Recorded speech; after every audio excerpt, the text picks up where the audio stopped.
It's like, okay, great, this is going to reduce food noise. It's going to make leaving this hyper palatable standard American diet easier, but let's put you on something that is, nutrient dense, whole food, like it's going to support a healthy body composition and a regulated appetite without the drug needing to be there. Question for you, do you think somebody can eat a ketogenic diet and gain body fat? Yes. I think a lot of people really get confused with causality. I think a lot of people assume that when you say something is causal, it means it's going to lead to this outcome. I did check out your blog. There's one that definitely stood out. I can already tell there's going to be a whole lot of puns coming. Even just in saying that.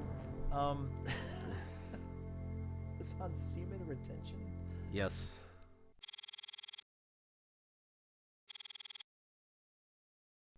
All right. Tell me who you are and what you do.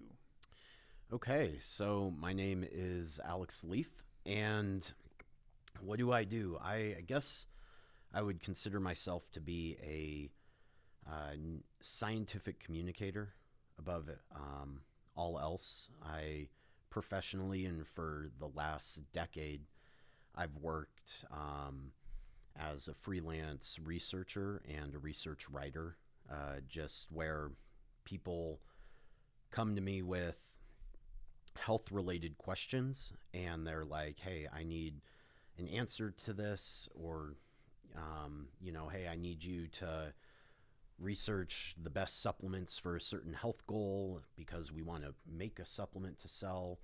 And my job's basically just been finding, analyzing, and synthesizing the research on countless health topics and communicating that to various audiences, from other like medical and health professionals to just an interested layperson. I kind of got started in all this working for Examine.com, which is an independent encyclopedia about nutrition and nutritional supplements. And I started working for them in 2014, came on as a full-time researcher in 2016, and then left in 2019 to work on other projects. But I would say that they were who helped me kind of get established in this area. I think that's about sums it up. So how long have you been interested in nutrition? Oh man, probably started sometime in high school. I did, from the time I was a little kid in elementary school, I did wrestling competitively.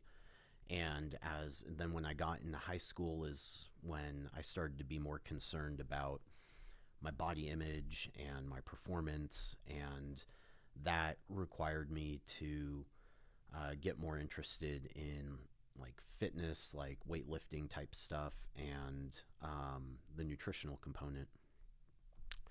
I ultimately developed an eating disorder from that.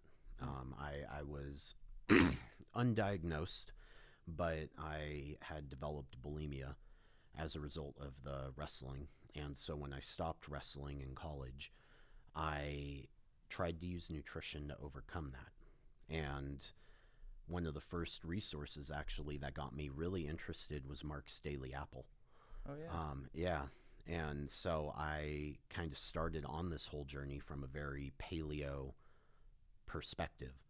And from there, it just got more and more interesting to me because I wanted to understand why.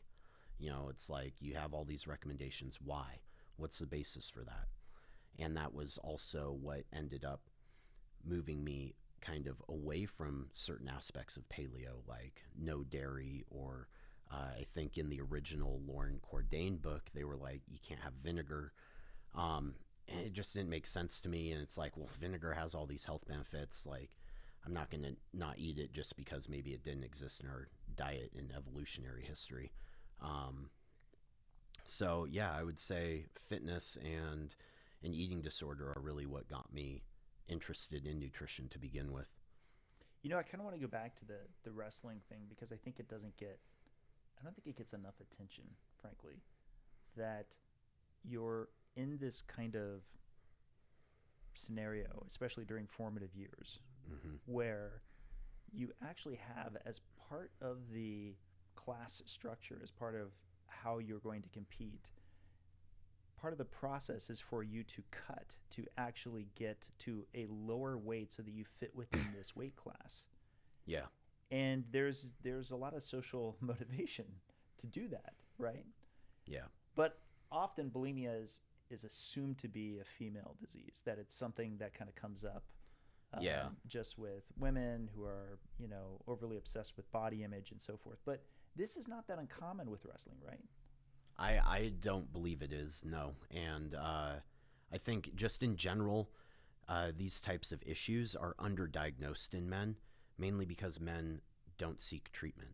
Right. And it's kind of like, if people don't go to a doctor, then, everything's going to be underdiagnosed in a sense.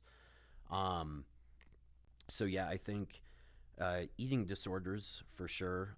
Body dysmorphia is probably the most common, I don't know what to call it, mental problem that men, especially athletic men and men who are very interested in like bodybuilding, will experience, where they tend to feel either fat or small when they have abs and they have a lot of muscle tissue, but it just drives them to continue to do a lot of unhealthy behaviors to achieve their perceived goal, even though by most standards they've already accomplished it.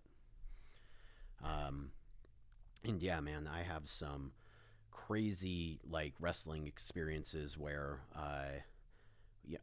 on my final year of wrestling, I weighed about 156, and my weight class, I would cycle between 3 weight classes: 164, 152, and 145.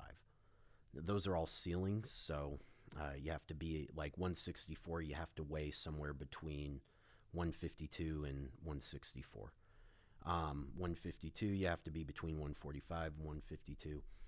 But there were times where, to get ready for a tournament, I literally didn't eat for like 2 days while doing 3-hour practices plus jogging 10 miles in sweats. And it is not healthy by any standard. It's brutal. And thankfully there's more awareness of this. So, it really is damaging to children and teenagers because they are still growing and developing, and this is like really hitting the brakes for those processes. Yeah, in listening to some of the recent videos you were on, one topic of especially a lot of interest these days is protein. Yeah. So underconsumption of protein is of relevant concern. And it is fascinating because in the time that I'd been in this space for, the last 10 years, there seemed to be just this very brief moment, I want to say maybe 3-4 years, where this activation of mTOR was considered to be a reason to keep protein levels low, that you might have greater longevity if you didn't overconsume protein, which was just a huge concern. Yeah. But I have to be honest, that's never made sense to me. Like, it's not that I don't think you can't overconsume anything. Like, just about anything could be overconsumed in theory. But I'm much more concerned about underconsuming, especially the full complement of amino acids I need. Than I am about overconsuming them. Yeah, no, 100% agree with you. And it's funny because one of the most common retorts is that, well, people in developed nations are eating enough protein. And actually, I don't disagree. I don't like using the word enough, but they have sufficient intake to prevent muscle wasting. But the average American intake is something like 1.1 to 1.2 grams of protein per kilogram of body weight. And when you look at research for, well, what's optimal for developing muscle mass, losing body fat, optimizing body composition, which is central to good health, is your body composition. And it really kind of starts, in my opinion, at about 1.6 grams per kilogram of body weight. And some people need more than that, just depending on their physical activity levels, their goals. There's some estimations of strength athletes and bodybuilders where on a rest day, they require a minimum of 2.2 grams per kilogram per day to support all of the protein turnover that is occurring in their body in between workout sessions. And those are studies done with the indicator amino acid oxidation technique, which basically they just feed you, amino acid mixtures in different amounts that replicate egg protein, and they look at the oxidation of these, and at some point you hit a break point where you don't have excessive oxidation anymore, and that's presumed to be okay. Now you're at sufficient intake. Can I zero in on something? Yeah. Because this part I think gets missed by a lot of people. There's this excitement of dialing in the macronutrients. Oh, okay, I've covered protein, the category of protein. There's a reason I zero in on amino acids in particular. What you're describing, the reason why there would be an emulation of egg whites is because there's particular amino acids that are of special value, particularly when you're working out, right? Yeah. Because they're not interchangeable. Yeah. And therefore, it does matter what the complement of the amino acids are, particularly given what it is that you're trying to rebuild. If you're trying to rebuild muscle, for example, correct me if I'm wrong, like leucine is a great example. Mm-hmm. That gets brought up a lot. It's one particular amino acid, but it's in very high demand. Yes. Relative to others for these, polypeptide chains. Would that be a fair statement? Yeah, leucine, it would be the primary amino acid activator of mTOR. So it's, it's pretty much what drives the protein synthetic process is adequate leucine. And so getting back to that prior point, yeah. I could hear that and I could be like, oh, well, I saw this mechanistic research that since it's a primary activator of mTOR and there's some associational data I've seen with it having bad longevity, well, then I must need to have lower levels of leucine, right? Yeah, the longevity discussion around mTOR could take so many different routes, and I think the biggest thing people overlook is that mTOR is meant to turn on cyclically. Like there's no doubt that chronic overfeeding, chronic activation of mTOR with not enough time spent fasting and letting its kind of countersuit AMPK activate is absolutely detrimental. In the same way that excessive fasting without enough time spent refeeding is detrimental. Both degrade the body and hurt longevity. They just do so in different ways. And we evolved cycling periods of not eating with eating. And given that, leucine is a central component of mTOR stimulation, whenever you do eat, I don't care if you're eating 3 meals a day, 1 meal a day, like the center of every time you eat should be getting adequate protein and maximizing the muscle protein synthesis response, because that's the basis of eating. That's why we eat, is to build up all of our organs and our muscle tissue and stimulate regenerative processes in these things. And then the fasting period lets you do a quality control check where it's like, hey, we just built this beautiful house on this foundation. Now we need to go through and see which parts, might need to be torn down or replaced. And I have my own term for that. I call it the cell's closing hours. Yeah. Like there needs to be, I'm not necessarily specifically pro intermittent fasting. I'm just pro enough time that the immune response can get its housework done. Yeah. right? And a lot of this immune activation is just maintenance based. It's managing apoptosis all across the body and so on and so forth. And so I will concede my one, I guess, piece of health advice that I would stand on from a gut instinct point of view is I believe in not eating too close to bedtime. Like having specific hours range, that's interesting. But really, I think as long as I could stick to not eating 3 to 4 hours before I'm heading to sleep, gives me enough of a cycle. And I would be willing to bet, if I could bet, that that's probably going to apply across the board for a lot of people. And there is an ancestral component to this, right? We typically weren't Yeah. weren't eating right before bed, going all the way back. You know what's funny though? I did some writing on looking at indigenous hunter gatherers, and uh, one piece I wrote about was their sleep behaviors and sleep patterns. And the most common reason why indigenous hunter gatherers today will be awake at, pretty much any time after 11, they might be up until 12, 1, or 2 a.m., is because they didn't get enough to eat during the day. Hmm. And so they choose not to go to sleep and instead use that time to go forage or do very like simple hunting uh, at nighttime, and there's no street lights out there. So it's just a very interesting behavior where it really goes to show the innate importance of eating enough, to the extent that they will sacrifice sleep to try and acquire more food. Is it because there's more, given the area that they're in, they're able to get more of the kind of hunting they're doing done at night, or the foraging they're trying I to don't do know. at night? I don't know. Obviously, during the day, not all hunting sessions are going to be successful. They might go and do walkabouts, searching for food for hours every day, covering miles. Have you ever seen the show Alone? I don't know. It It, sounds familiar. it's a survivalist show.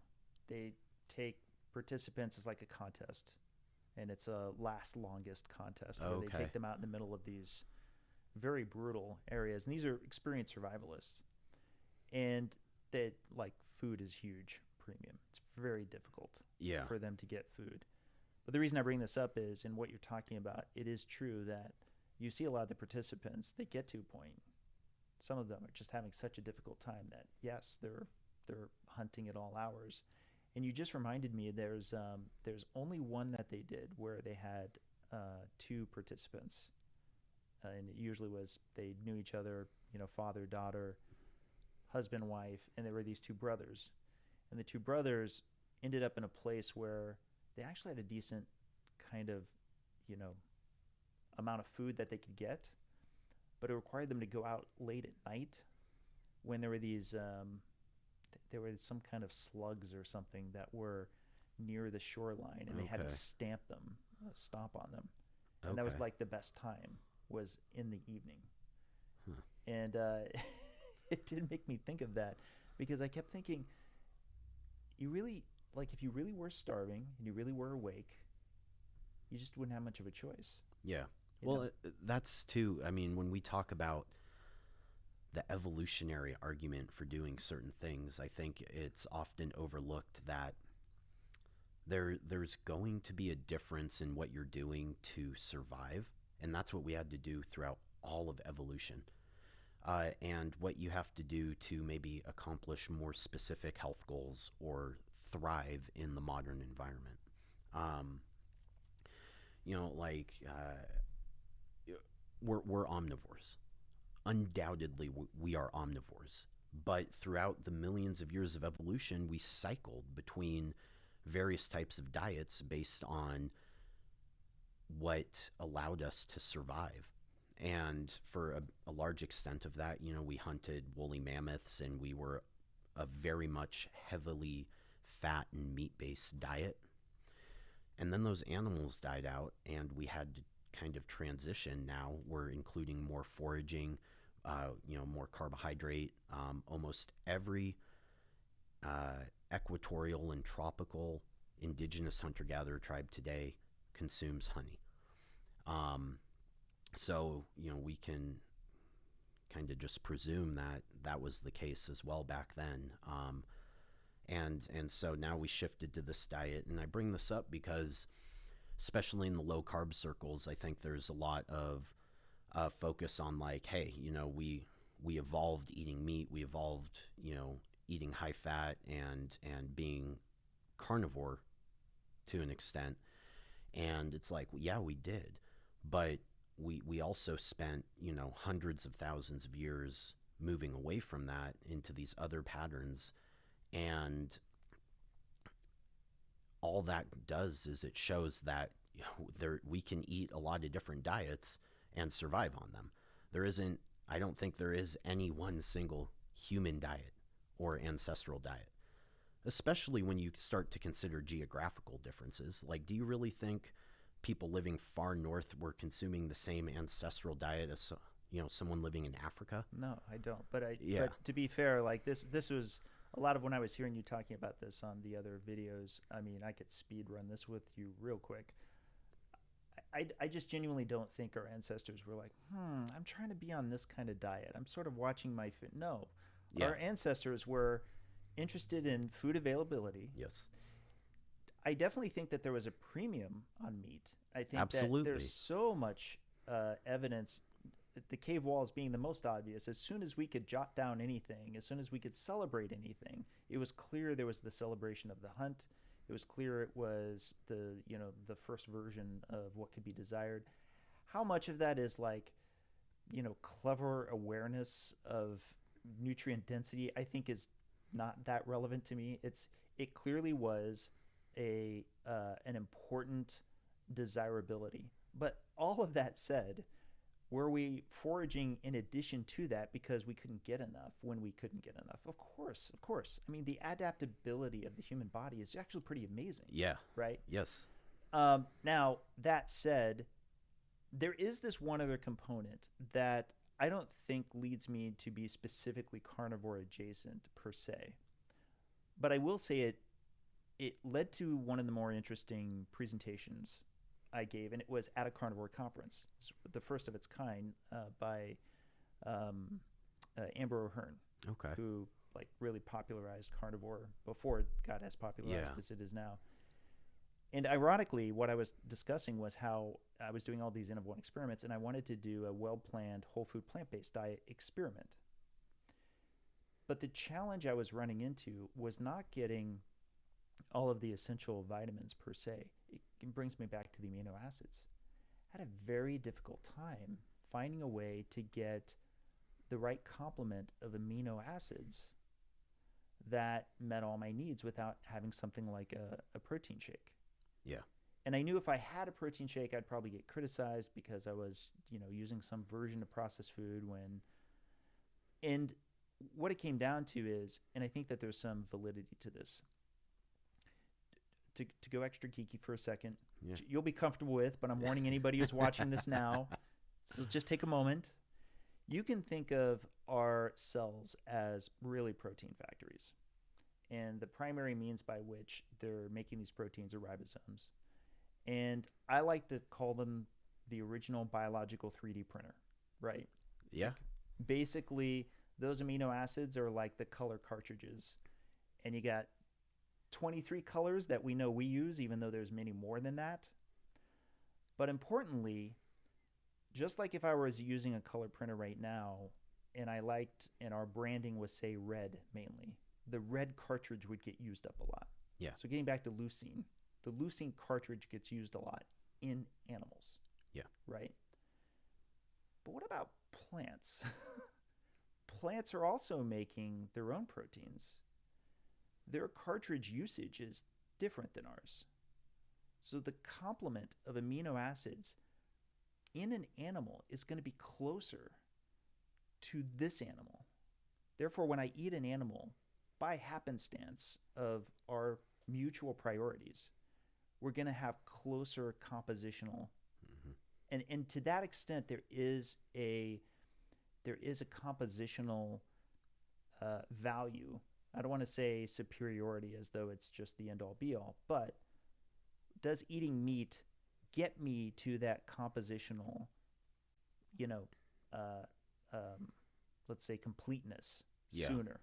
Yeah, actually, in that sense, numerically, it does. And so to that extent, how much that played into appetite for our ancestors and all of that, I don't know. But it is true. There is a satisfaction that I feel, especially if I haven't eaten something protein rich all day, specifically when I'm having like a big steak. And I think there might be something to that. Yeah, I would agree with that. There isn't a single indigenous hunter-gatherer tribe alive today that eats a vegan diet. Like Right. there isn't. There are some that consume very heavily plant-based, 83% of their calories, but that's still, a 1/5 of their diet coming from animal products. Um, there's no argument here. Animal proteins, on the whole, are superior to plant-based proteins, especially whole food plant-based proteins. And that just has to do with the digestibility and availability of the amino acids, plus the differences in amino acid composition that you brought up. Me personally, I think that trying to paint a picture of where a certain diet's inferior because you need to supplement, it just isn't a very strong argument, in my opinion, because people supplement all the time to achieve various health goals. I don't see how this is any different. It's like if you're going to eat a vegan diet for ethical reasons, protein is definitely a nutrient of concern.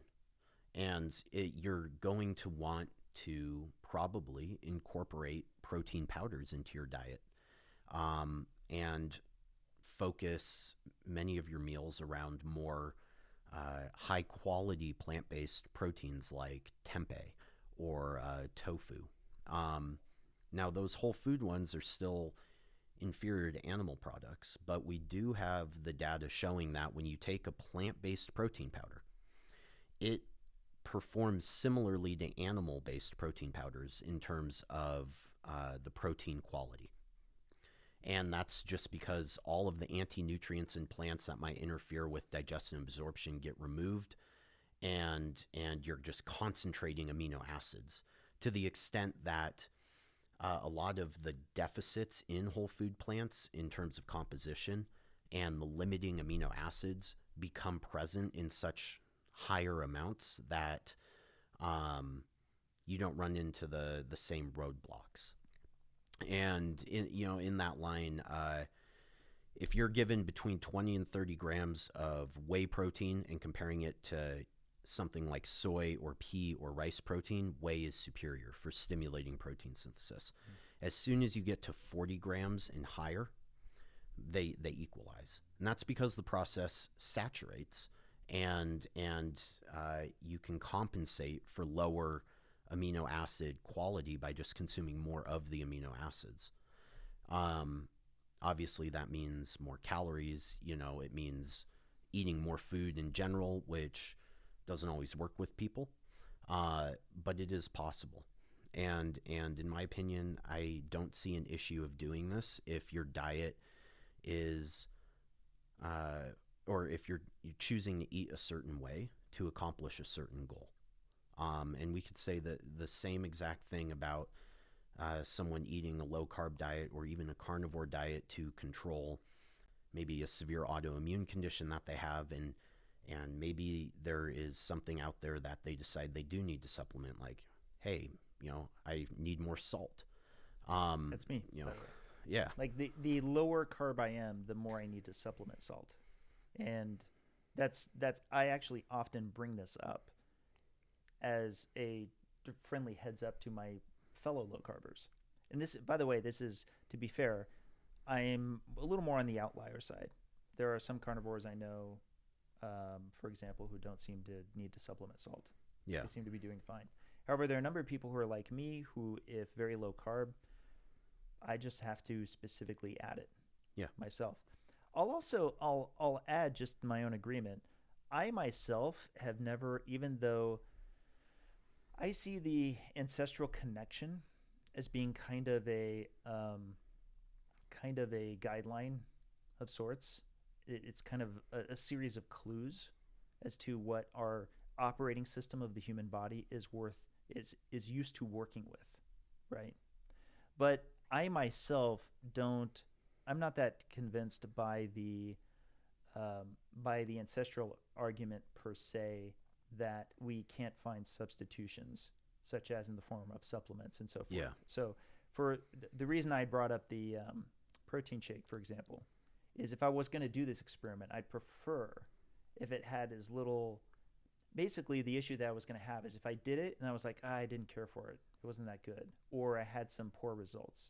I knew some critics might be going, well, you didn't do it right. You had a processed food version of a whole foods plant-based diet, right? So to that extent, I was like, well, I frankly just don't want to eat it that much. I'll concede from a palatability standpoint, I do like an animal-based diet a lot. So outside of for the sciencey reasons, that was kind of my main motivation.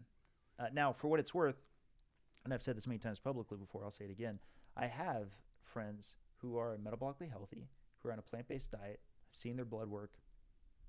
As far as I can tell, they're doing great. Yeah. Now, to be sure, I also have some friends who are on a plant-based diet, just like I have some friends who are on a low-carb diet, where I'm like, I feel like you could optimize a little bit better. I know that you feel that the diet label is what you need to hit. Yeah. But it's just clearly not enough. Your blood work's telling a different story, that whatever this label is that you feel you're hitting, it's not enough. You should be doing more. Yeah. Yeah. And I feel like that nuance gets lost quite a lot in the social media sphere. Yeah, I completely agree with you. There's, if there's one thing, so, man, ancestral fallacy. Just because our ancestors did something does not mean we should replicate it. And there's, countless logical conclusions for showing how silly that really is. Like, okay, they ate a certain way, so we should mimic that. Well, they also, murdered and raped other humans. Should we do that because they did it back then? Well, no. Okay, well, there's no difference between that and diet. They engaged in certain behaviors, eating behaviors, and they did that for survival. But that doesn't mean that we need to do it today. It doesn't mean that even that it's healthy, in fact. Well, let me play a little bit of devil's advocate in this regard. Yeah. So, aside from the murdering and the raping, the mechanistic aspects of the GI tract, for example, there is probably some relevance. In fact, I'll even help you out a little bit. For example, we would typically have, I think you would agree with me on this, the diet of our ancestors, probably wherever they were at, were typically some combination of protein, fat, and fibrous carbs, right? Yeah. This new class of highly refined carbs, our modern GI tract is just starting to get its feet into, right? It has a very fast speed of entry coming through those enterocytes in our gut, very quick. And I think while there can be a lot of debate as to how we've gotten to the place that we are with poor metabolic health, I'll bet you would agree with me that it wouldn't be surprising to us if some component of that might be some fraction, might be things like how our GI tract and our endocrine response is working with an entirely new set of things like this. Like very fast, these refined carbohydrates, they're at the scale and quantity that they're coming in is relevant to what might have an impact on our health. This isn't me arguing for any particular model, anything like that.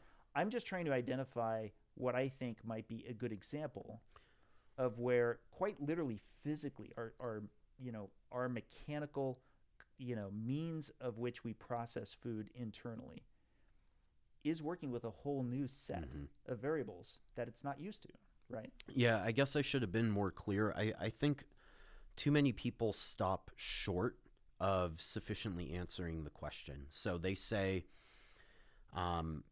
we didn't have these types of ultra-processed foods throughout evolutionary history. Therefore, we are unadapted to them and they are harmful.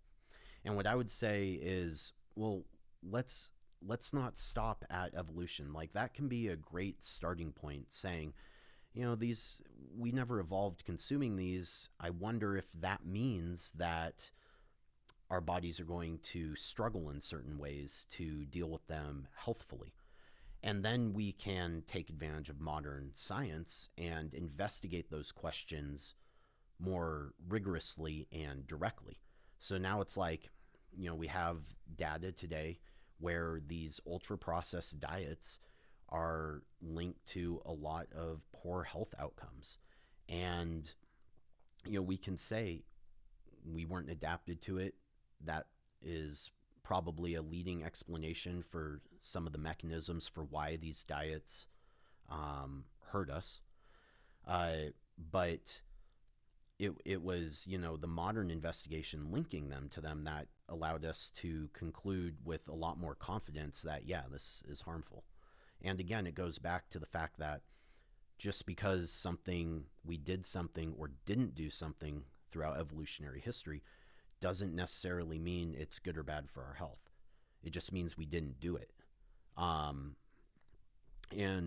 I mean, and we just don't apply this to a lot of things. Yeah. We don't apply it to cell phones and traveling by airplanes. Oh, yeah, exactly. And even in the case of diet itself, you could say, well, then let's go all the way. Why don't you hunt your food down with a bow? Because your ancestors also skinned the animals beforehand, and probably some degree of, upper body movement might have also been relevant to the GI tract mechanisms as well, right? Like all of these things that, until you're quite literally living on the mountain and you're hunting your own food and you're putting it on the spit and so forth, you can't easily apply the ancestral component to everything. Yeah, 100%. And I mean, like modern day cows, especially ones that are raised on conventional, the feedlots. Yeah. That is so far removed from a wild animal, but you're going to eat it because it's affordable and you like meat. Are you going to use that same argument? Well, we didn't eat that throughout evolutionary history. So why are you doing it now? And same thing with plants, though. Yeah, like the exactly. plants have gotten very different from what they have, to be. 100%. And part of that is human ingenuity, right? With agriculture. I think agriculture has been a truly double-edged sword because it really did allow for population explosion.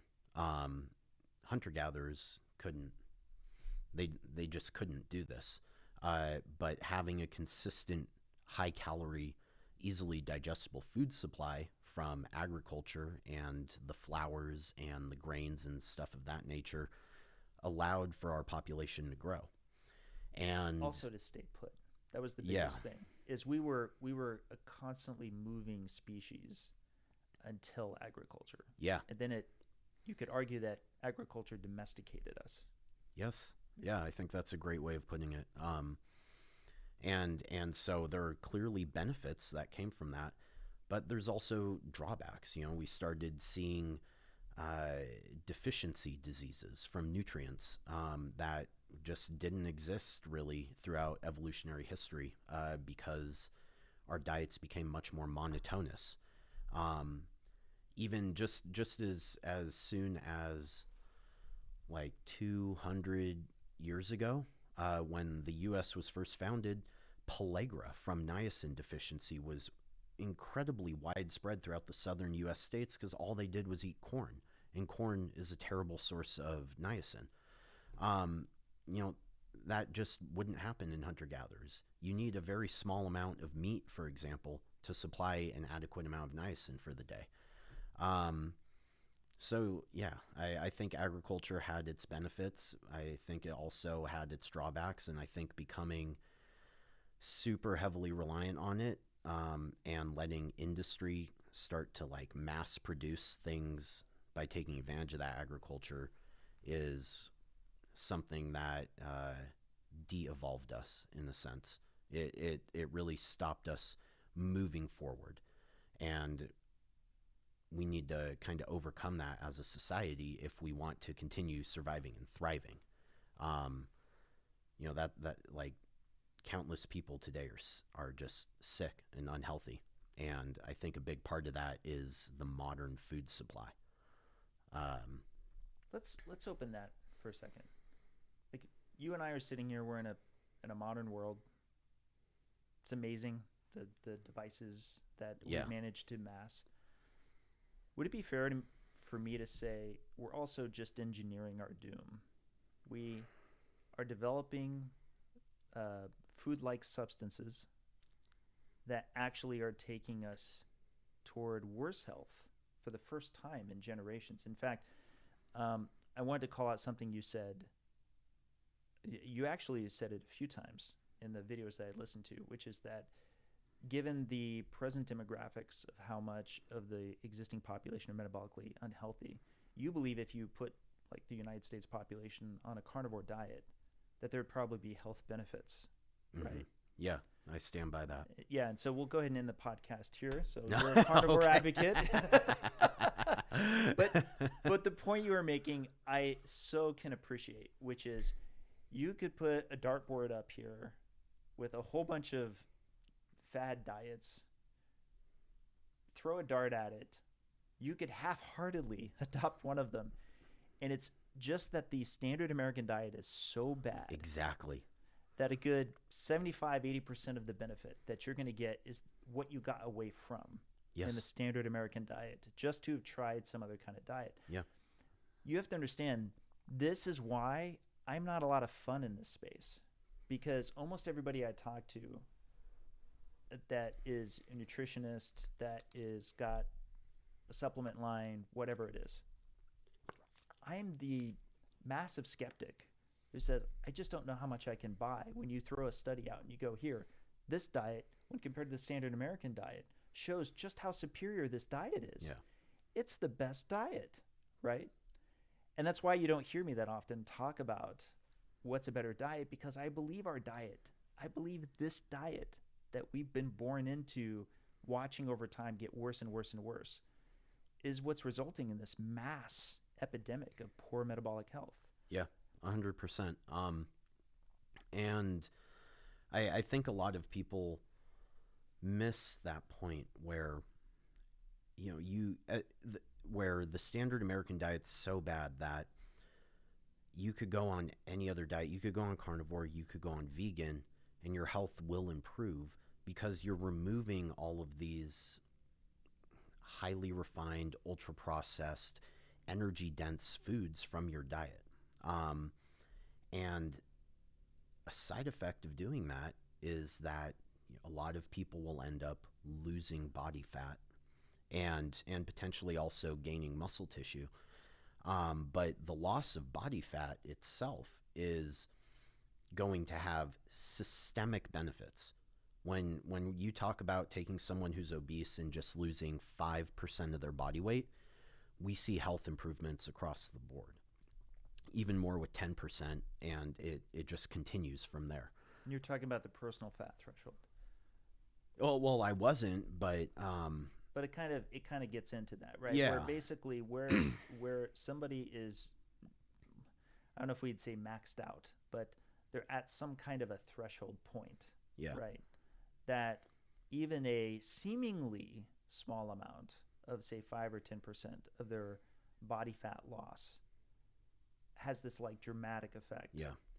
That seems disproportionately dramatic. Yeah. Right. Why don't you go ahead and go into that for a second?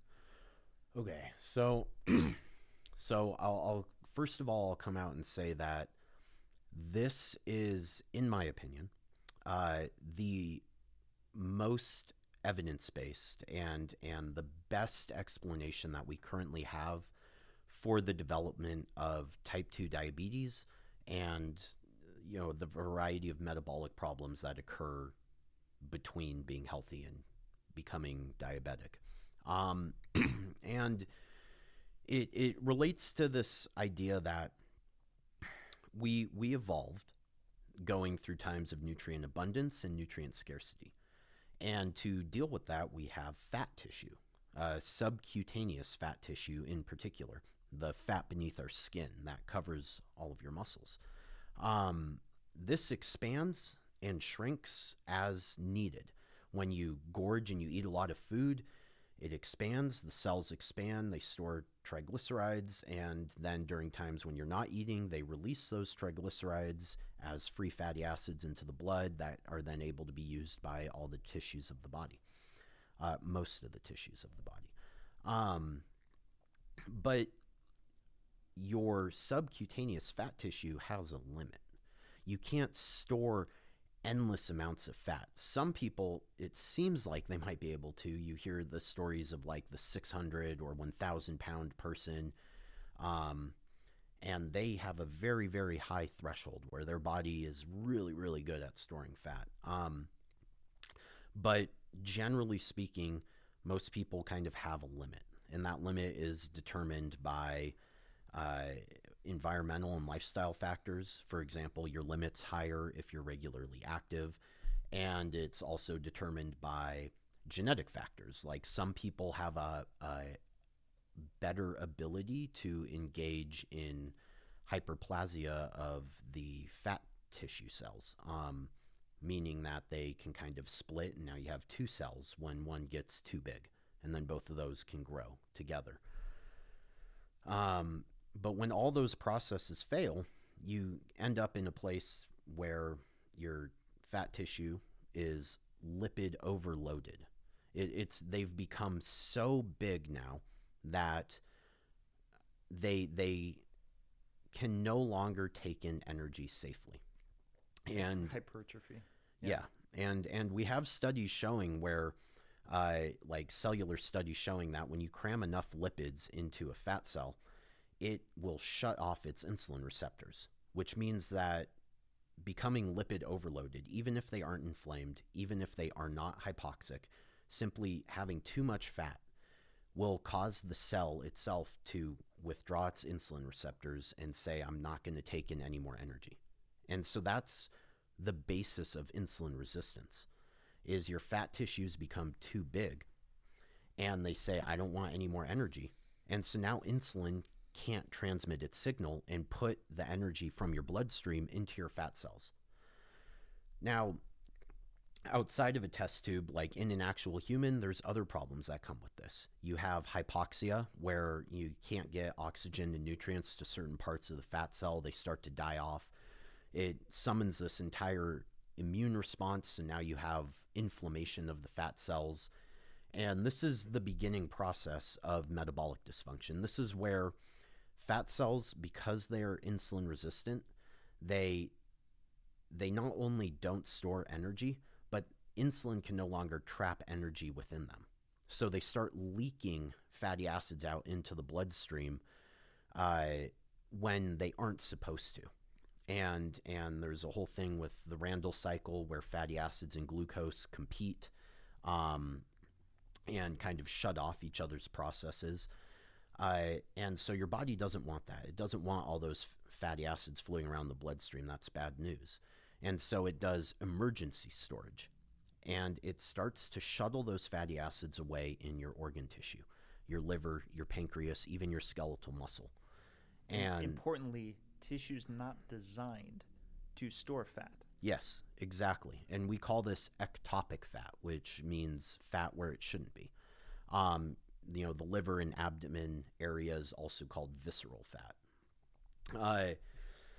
And this is what leads to what's called the twin cycle hypothesis. And the twin cycle hypothesis explains that when you have a bunch of fat in your liver, the liver stops responding to some of insulin's signal, so it has unregulated gluconeogenesis. Gluconeogenesis doesn't get shut off by insulin anymore, so now you're pumping glucose into your bloodstream like at all times of the day.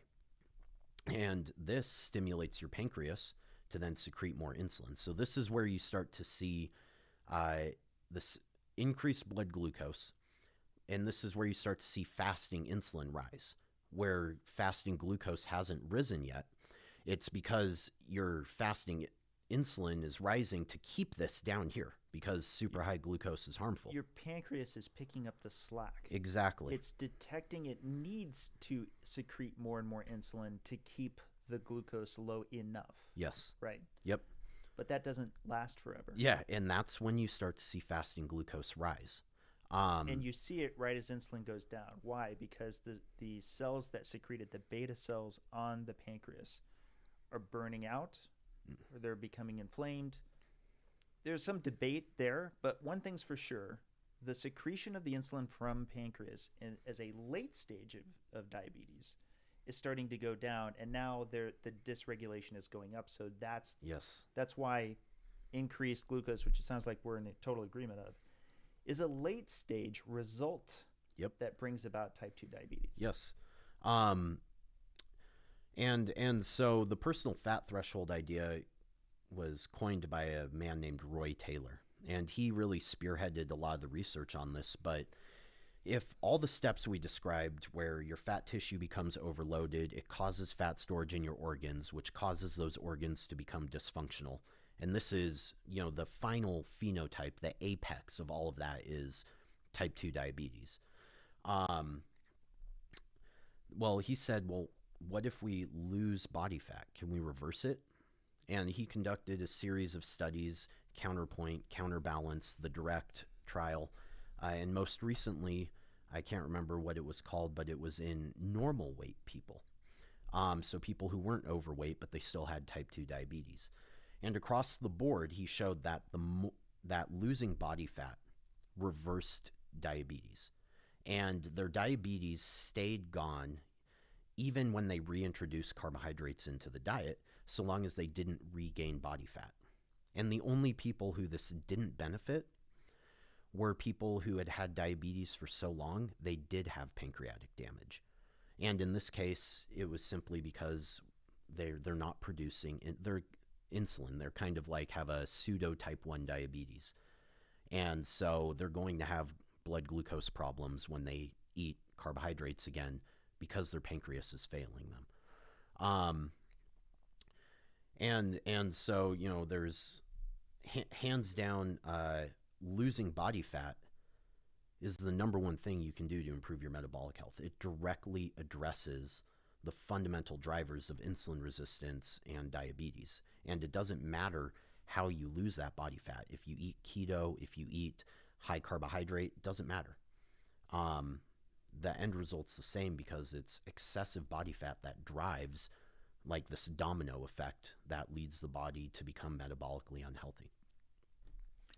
So, question 1. Do you believe that there's a diet that can be high insulin but will succeed at lowering body fat? Yes, because insulin as a result of eating will not be elevated all the time. Okay, let me change it then. Let's just say a high fasting insulin diet. Yeah, well, the people in these studies with type 2 diabetes have high fasting insulin, and they diet, they lose body fat. And do you know offhand what their fasting insulin was? Above 50, I want to say. Above 50 milli-IU? Really? Yes, I think. But I'm sure it varied from study to study too. But yeah, there was, in his very first study, the counterpoint study, he did 8 weeks of a very low calorie diet. These people just drank shakes with some carb, fat, and protein. I suspect if it's very low calorie, they would have lower fasting insulin. Or let me put it this way. I would expect the trend for fasting insulin to be lower and lower. So you're talking about if they have high fasting insulin while they're dieting. Right. Okay. I don't know. I don't even know if... So this isn't me trying to advance a particular model. Yeah. I'm just stating I do agree with, and I'm actually picking this up from Ben Bickman. I do agree that any diet that's going to ultimately be successful for weight loss is a low insulin diet. This is not me making a case for carbohydrates per se, but insulin is the central anabolic hormone in our body, right? If you have a 12-hour fasted period, I expect it to be low if you're expecting to lose weight. Yeah, I think I see what you're saying, and So the question, there's two kind of things that are going around in my head. And the first one is, well, if insulin is high, what is it that's making it chronically high to begin with? If it's insulin resistance, then even though you have high levels of insulin, the signal that insulin's able to transmit isn't high because your cells aren't picking up on it. So it doesn't matter in a sense. Now, what about a situation where you have normal insulin sensitivity, but you have chronically high insulin levels? And I don't know if that scenario exists. Well, I mean, it could happen, for example, with a type 1 diabetic overdosing on exogenous insulin. Yeah, right? but exogenous insulin, I don't think is applicable at all to normal physiology. Right, but you see where I'm going with this is Yeah. Obviously you could become hypoglycemic and pass out. Yeah. Right, from an overexposure of insulin in the periphery. Well, I think insulin can stop fat loss regardless of energy balance. And I say that primarily because in order to discover the essential fatty acids, researchers had to feed high carbohydrate like shakes to participants every 2 hours to keep their insulin elevated. Because what they realized is that if you take out all essential fatty acids from the diet, there's still a bunch stored in their body fat that can, prevent a deficiency for a long time until they've wasted away. So they needed to keep all that fat trapped in their fat cells. So if you take like someone with type 1 diabetes and they're injecting, or even type 2 diabetes, let's say, and they're injecting insulin because maybe their own pancreas isn't pumping out enough, I would think that it could inhibit fat loss, but I'm not sure it would be able to stop it.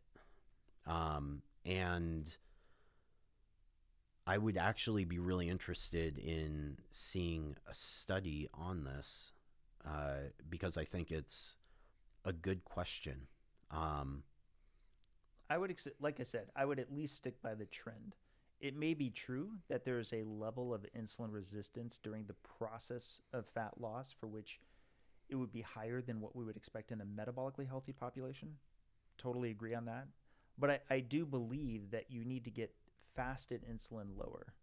And I'll reassert this. This is not me saying you can't have a diet that has carbohydrates. But when you're talking about a caloric deficit, that's another means of which to get to a lower fasted insulin, because the area under the curve is still going to be lower, right? Okay. Well, I guess my question would be, what's the point of looking of the fasted insulin? We could agree. We could say, okay, fasted insulin does need to drop to lose body fat, but that's going to happen when you create an energy deficit. So it doesn't seem like an important variable off the top of my head, because it's not something you have control over. What you do have control over is what you eat.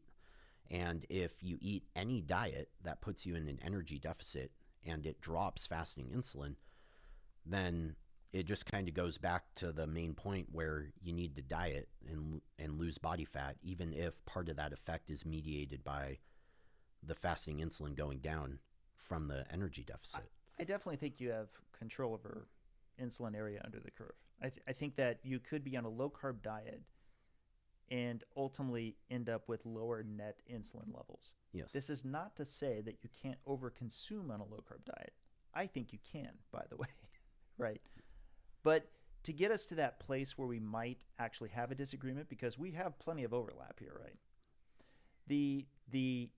And this is why I really want to connect these two dots for you, okay, Alex. So this guy here, right? This is a lipoprotein. This is where those triglycerides came from that got into the fat cell, right? We agree on that? Okay. If we want to get extra technical, There is such a thing as de novo lipogenesis in fat cells, right? Yeah. But predominantly in the sac. The vast majority of triglycerides originated from an ApoB lipoprotein. Do we agree on that? Yes. And when those cells are too full, they're not accepting anything, what then happens to these lipid-rich ApoB lipoproteins? I would argue they hang out longer. They're not finding parking spaces for their triglycerides. Yeah. So you have more of these triglyceride-rich VLDLs. That means there's going to be higher levels of triglycerides in the blood because they're not finding where they can put it. The ectopic fat that gets developed. Why? Because we're reaching a threshold where they're now hypertriglyceridemic. There's so much that's roaming around. They're like, we got to put it somewhere because there's scarce space in the circulature. So we got to plug it somewhere, right? But the problem is this not getting turned over, the triglycerides not getting turned over, are the reason why the HDL cholesterol is lower, because it's a marker of turnover.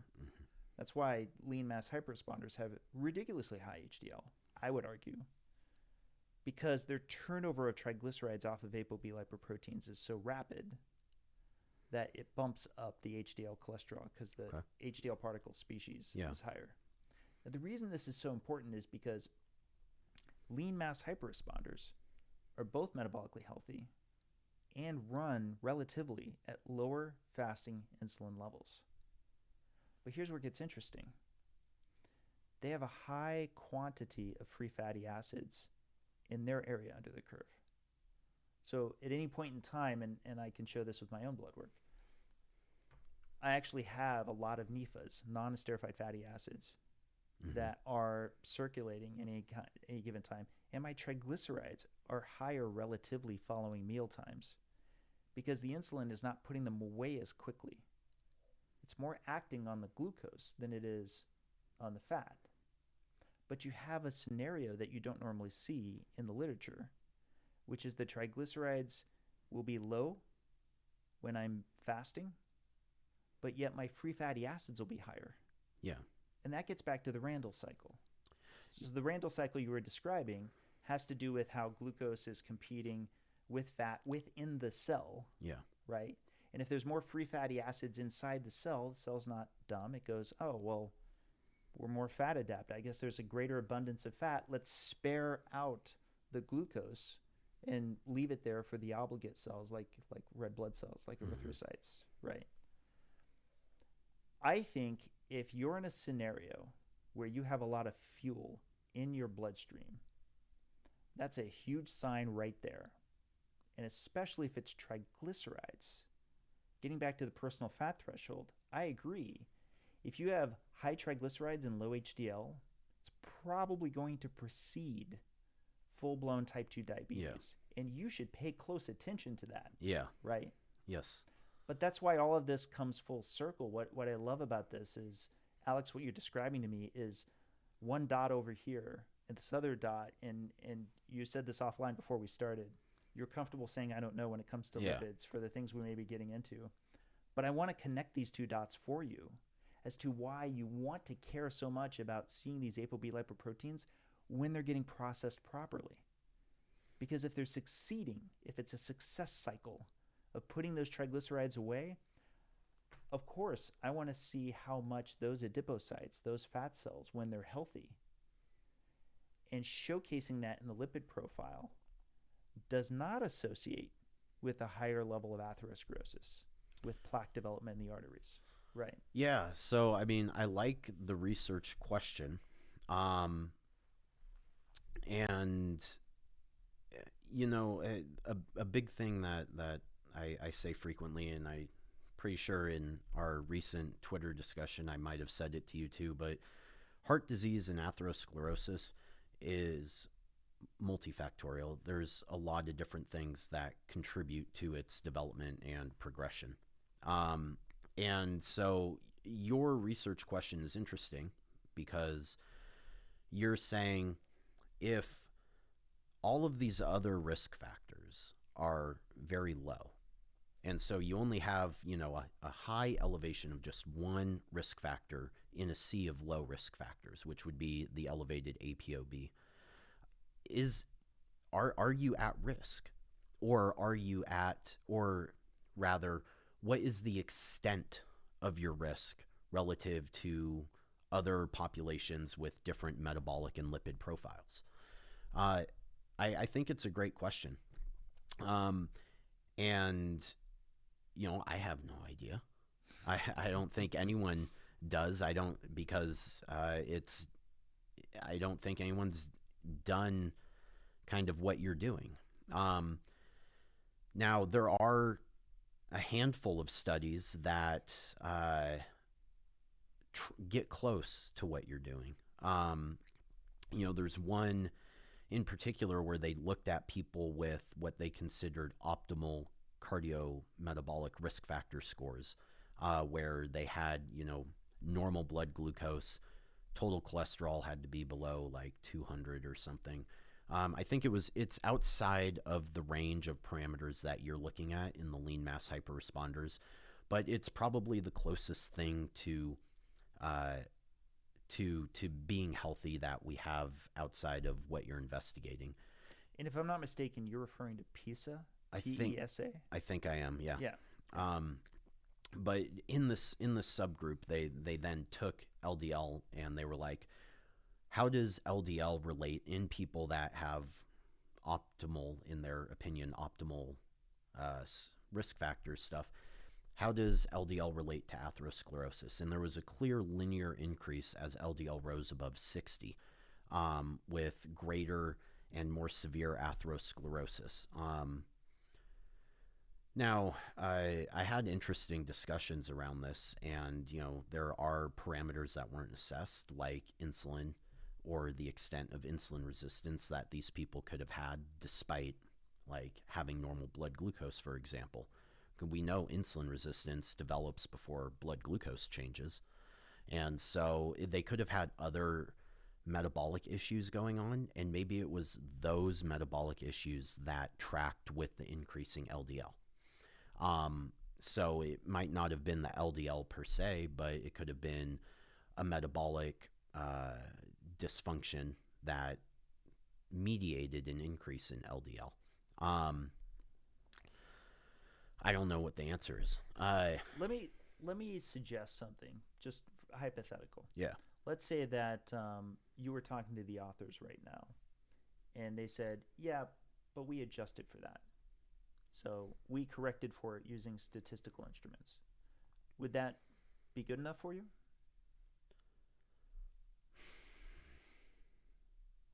I want to say yes. I think it would strengthen the confidence I had in my conclusion. You know, it would bring me from maybe like 65% confidence up to like 85% confidence. But, and I think I know where you're going with this too, because adjustments can only get you so far.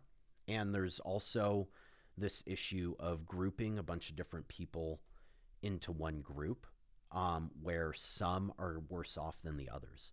Mm-hmm. And it's like, to what extent are the worse off people driving that average in a direction deemed harmful?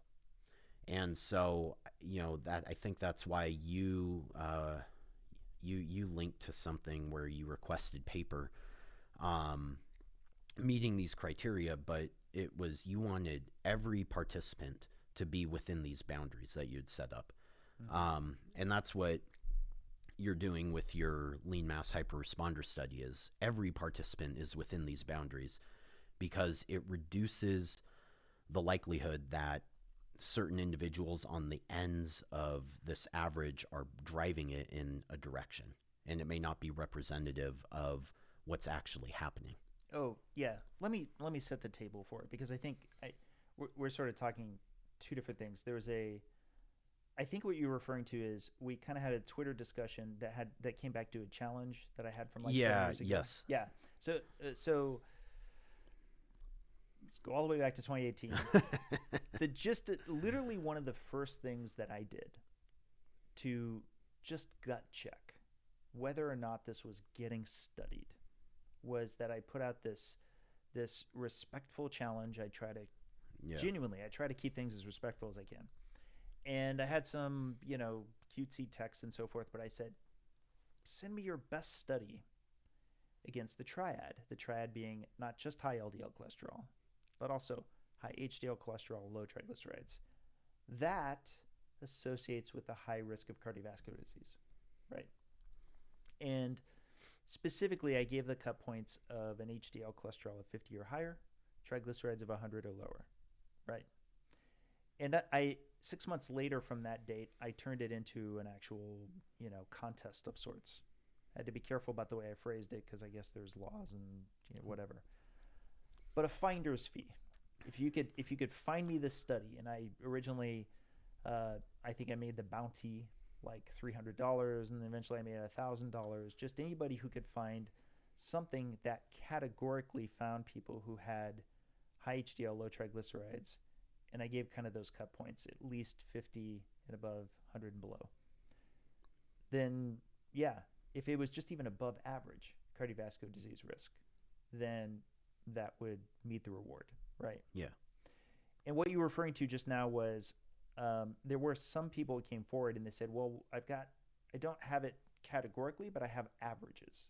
Yeah. Where there's an average that's above 50 and an average that's below 100 in triglycerides. And yes, there's some potential then that there's outliers that are throwing it off. But now I want to bring it back to any study that was brought forward also had this other thing that PISA had, and which is why I asked you this question with regard to using adjustments. Right now, I believe the whole world of nutrition is highly reliant on things like sensitivity analyses, right? So we got this population, we got that population, and we know that this population is different than that population. Let me just create a fictitious example. Yeah. This group of people, they smoke. They also are more sedentary than this group of people. This group of people are non-smokers, but they have a higher proportion of people who jog. No worries. We've done a sensitivity analysis to find out how much the jogging benefited them cardiovascular-wise. And after the adjustment, we've determined there's still a benefit against not smoking. That is, XYZ range, right? But as you know, there are more variables than the ones that are obvious to us. Mm-hmm. This is just the challenge overall. It could be, for example, that the smokers have a higher socioeconomic status such that they can afford to do that. And therefore, there should be like an adjustment that might be applied there as well. But at the end of the day, there's a serious problem here. The problem is that's just not the data that was collected. You're trying to change the data from what you have in hand to what you think it should be. And when you're doing that, you're making educated guesses, no question. But they're still ultimately guesses. There's just no getting around that part of it. And this is the part that drives me crazy, Alex. I feel like whenever I bring this up, instantly, depending on which side you land on, it becomes binary right away. So if you're on the side of epidemiology is all trash, you're like, Dave said it. Dave said exactly what I was already thinking, which is this is just garbage science and we shouldn't bother with it at all, right? On the other side, I'm like, look, I'm not saying you can't use this for hypothesis generating because that's absolutely crucial. It usually sounds when I say something like this is great for hypothesis generation that it's a way to dismiss it. It's not. You got to have it so that we can just chase better signals, right? But that said, my confidence for things, and we should get into some of these, for example, red meat and saturated fat are great examples, right? My confidence that you can take observational data, particularly around metabolism and nutrition, and disentangle all of these variables, especially when you've got things like healthy user bias, it's just low. It's not zero. It's just low. But I'll throw in one more thing, which I think you'll appreciate. There is something that observational data is great at. It's great at knocking down claims of causation, right? So if I could find like a whole country right now who are all 3-pack-a-day smokers, and I said, get this, all the centenarians in this country of 18 million people, they're all multi-pack-a-day smokers. And all the people who don't smoke, they all died before 100. You would say, I need to know more, because this is moving against a prevailing theory that has been there this whole time, right? You would agree that would be a good example. Yeah, but it would also, I mean, given everything that you just spoke on of the limitations of observational research, I don't think it could strike down hypotheses, because the question is, well, why did we observe that effect? And maybe there's other mediating variables. But that was my point. It's not that it nullifies a hypothesis. It does, however, necessitate, because it's providing powerful data against the hypothesis as stated. Okay.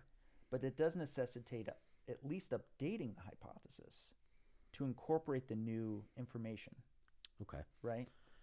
Yeah, I can see that. Do you, when you look at observational research, do you think there's any room for statistical adjustments of variables that we know are causally related to the outcome and need to be accounted for to help isolate the effect of the variable of interest? I have no problem with any of that. It's a question of confidence. If you put it on a knob. Okay. Right? Okay, Yeah. So let me give you an example, and we'll jump right into it. So red meat. Okay. Right. Red meat causes colon cancer. True or false? I think true. True. Okay. So the lean mass hyperresponders that I'm aware of right now who are having copious amounts of red meat, you have the expectation that they're going to have a high rate of colon cancer development. Would that be fair? No. Why not? Because I think this gets into an issue of causality. Causality doesn't mean something's going to happen. It just means that something plays a role in its possible development. In the same way that we could say smoking causes lung cancer, but there are smokers who never develop lung cancer ever in their life. And so with red meat, this isn't something, by the way, that the red meat colon cancer link is not something I've looked into in great detail. And so I could be way off base here. This is just going based on the things I've read or heard. But the mechanisms of how red meat promotes colon cancer are kind of linear. When you have increased amino acids in your colon, these amino acids are putrefied by the gut bacteria, and this creates toxic metabolites that damage intestinal cells. Now, does that mean eating a high meat, high protein diet is going to lead to poor intestinal health? I don't think so. I think that if it's linear, though, it should. We should actually see it in a dose-dependent manner. No, right? Because let me give you an example. What if somebody is eating a ketogenic diet? They're going to eat a lot of protein, meat. Maybe their gut bacteria change to what we would consider dysbiotic, but because they have elevated blood ketones in their blood that are able to feed these epithelial cells with the beta-hydroxybutyrate, it might be able to help offset perhaps a lack of butyrate generation in the lumen of the intestine. And so maybe, you have this causal pathway, but there could be other factors that come in and kind of block it or accelerate it. So like going back to the smokers, if you give them beta carotene, it accelerates the development of lung problems and other harms because there's an interaction there where the beta carotene molecules become pro-oxidative in the face of the smoking. And so in the same way, I think, I think that red meat causes colon cancer, but first of all, the effect is incredibly small. Like I think it's like going from, point 0.3% of colon cancers to like 0.41%. I think you're right. I think it's something like a 1% was but it was again observational. So Yeah. So this brings me back around to health user bias, and the value, or at times what you could challenge is the value of statistical analysis, right? So if we're talking such a small effect size, you're investing a lot of confidence that you did your math right? Mm-hmm. The reason the lipid hypothesis is so entrenched today relative to something like red meat causes colon cancer is because of the events around Brown and Goldstein 50 years ago, right? You're probably familiar with homozygous familial hypercholesterolemia. So you have a child with HoFH that is developing xanthomas at age 3, right? Yeah. Has an angina at age 3, and then just a few years later is having her first MI. And her LDL cholesterol is in the 700s. It's completely understandable to me as to why it's assumed that that's an independent causal component, right? Because as Dr. Goldstein said, and as I've quoted him many times before, this little child did not have type 2 diabetes. She's not a type A personality. She's not hypertensive. She doesn't smoke, etc. Right? Yeah. So is there an expectation that the population of those with homozygous FH will develop cardiovascular disease early? Yes. Is it possible, like the once-in-a-while smoker who doesn't develop lung cancer, that one or more of them don't? Possible, right? But that's why we get back to population. That's why I sort of brought up like a whole country. Yeah. So when I say lean mass hyperresponders, I'm talking about them population-wide. I'm skeptical as to whether or not they'll develop colon cancer, but not because I think red meat doesn't cause colon cancer. It's just that my confidence level in the very thing we just described with this like 1% difference is just not that compelling of information for me yet, right? One thing that you've chatted about often with your partner is where mechanistic data gets hyperbolized, I guess, or I like to call it the positive feedback fallacy, which I appreciate that you guys were speaking on a lot, is that these things are not often in a vacuum working on their own without there being countervailing systems around them. Yeah. Right? Yep. And so in that regard, bringing it back to lipoproteins in Brown and Goldstein, I point to, and often do this in my talks, well, those with homozygous FH, the reason for the higher LDL is because of a poor binding capability to actually metabolize these, including the immune cells themselves, like macrophages. Yeah. And I think that's a relevant clue, right? So we need to get to this point where we could get a high amount of exposure against something that's thought to be linear, or in this case, log linear. Yeah. Right? You want a high exposure with high turnover. Right. Exactly. Because residence time is obviously central in, the LDL infiltrating the endothelial cells of the arteries and becoming trapped. Correct. And so if you have high LDL, but that LDL is just cruising through the blood, and there isn't a lot of time for it to become modified or for it to hang out, is it going to have the same effect? No, it's going to have, I would argue it's going to still have the same residence time of 2 to 4 days. Okay. So the turnover of the lipid-rich VLDL, that I would argue is going faster. Okay. And something in the neighborhood of half of these are getting cleared by the liver pretty quickly as IDLs, but the other half are going to remain, and that's why there's the higher LDL cholesterol, but also the higher LDLP particle count, right?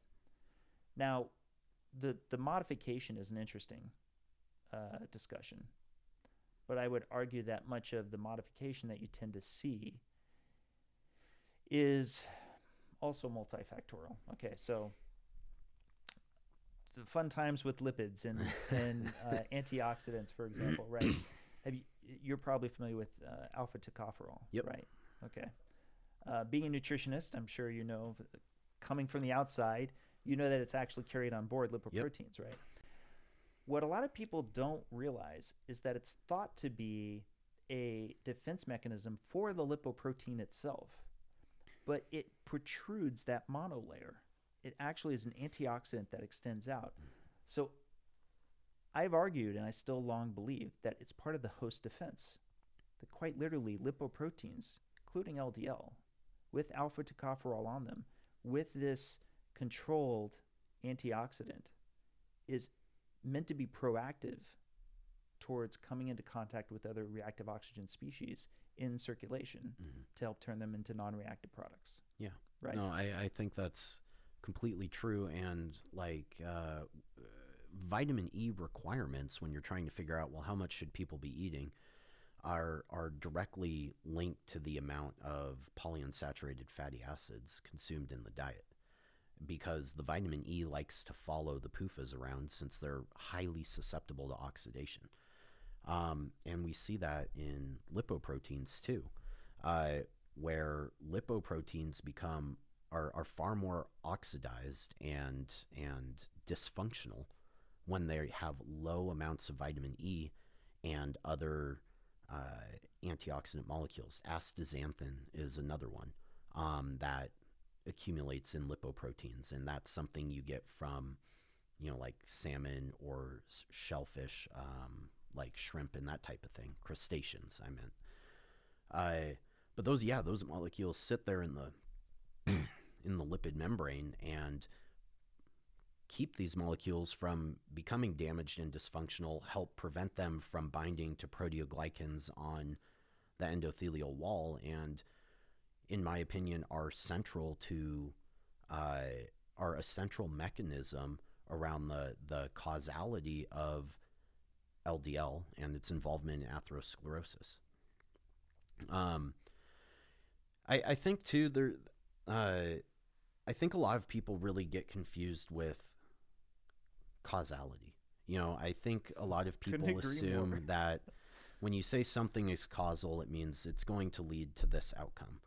But as we've already discussed, like with heart disease, there could be many things that are causal. You need to have sufficient amounts of LDL to stimulate the entire, macrophage eating them foam cell creation process. Like you need LDL involved in that. LDL is, if you don't have any LDL, that process simply can't happen.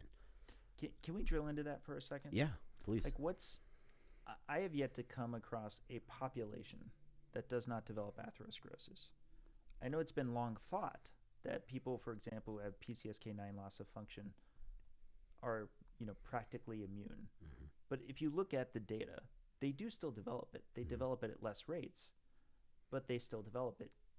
And they also don't have greater longevity. They still have average all-cause mortality, which suggests potentially a trade-off. So it's not quite clear yet. I agree that LDL particles, or at least in particular ApoB containing lipoproteins, are part of the causal pathway of atherosclerosis.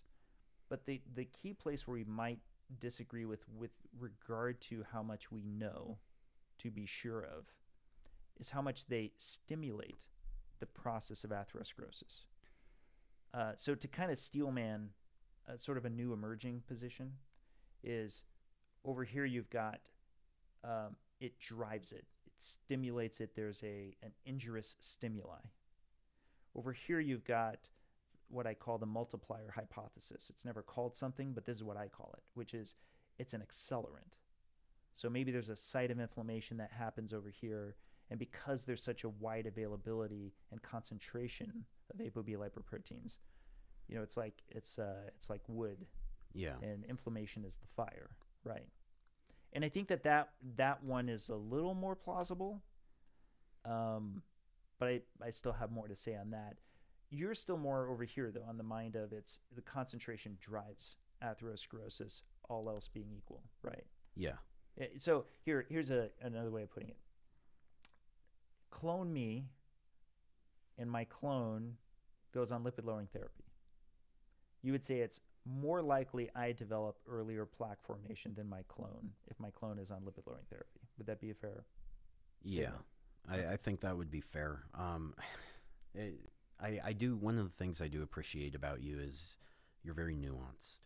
And so, when you bring up that example, the first thing that came into my head is, well, what was your starting LDL? Like what's the change we're experiencing? Because we lose sight of the practicalities of the world. And I might be a little off topic here, but it's like, look, even if we accept that all else equal, high LDL is going to lead to more heart disease, when you're changing your diet, your lifestyle, or considering drug therapies, it's not just going to be one thing that changes. It's going to be a bunch. And it's like, how are all those changes coming together to influence risk? Like, using your lean mass hyperresponder example, if you lose a bunch of body fat and you go keto and you develop this new phenotype here, and your LDL shoots up, you're at like 300, but all of your other risk factors that used to be high are now normalized, I would bet your overall heart disease risk went down. Right. And now, does that mean that LDL isn't causal in heart disease? No, it just means heart disease has a lot of different pieces that need to fit together in order for it to happen. Do I think that in the general population, LDL exists on a pretty linear gradient where higher LDL means more heart disease? Yeah, because the general population's super sick. Are there going to be exceptions to this? I think there will be. I think we'll find them. There could be exceptions where, lean mass hyperresponders, we just don't see that type of risk increase. They're an exception to the rule. But when you're dealing with the general population, I think we can hold these two ideas simultaneously. But there's still going to be an interest in the why. Why would they be different? Why would it drive it in one case and it wouldn't drive it in another case? Well, I think that it would stimulate us to look more closely at the mechanisms. Right now, a lot of this paradigm is based on observations that we make in people who are unhealthy, and then we try to figure out the mechanisms in animal models where they aren't really designed to be eating these experimental diets that cause their lipids to elevate. Yeah. It's actually you've touched on one of my biggest pet gripes about animal models in general. And I'm sure as a nutritionist, you can appreciate how, as an engineer, you can appreciate how we just got done talking about ancestral diets, just species appropriate diets, right? Yeah. How many of these animal models are not only based on specific lineages of mice? Yeah. Designed to be obese, for example, right? Like there's so many, but on top of that, how the food-like substances that they're provided, the chow, I'm just dumbfounded.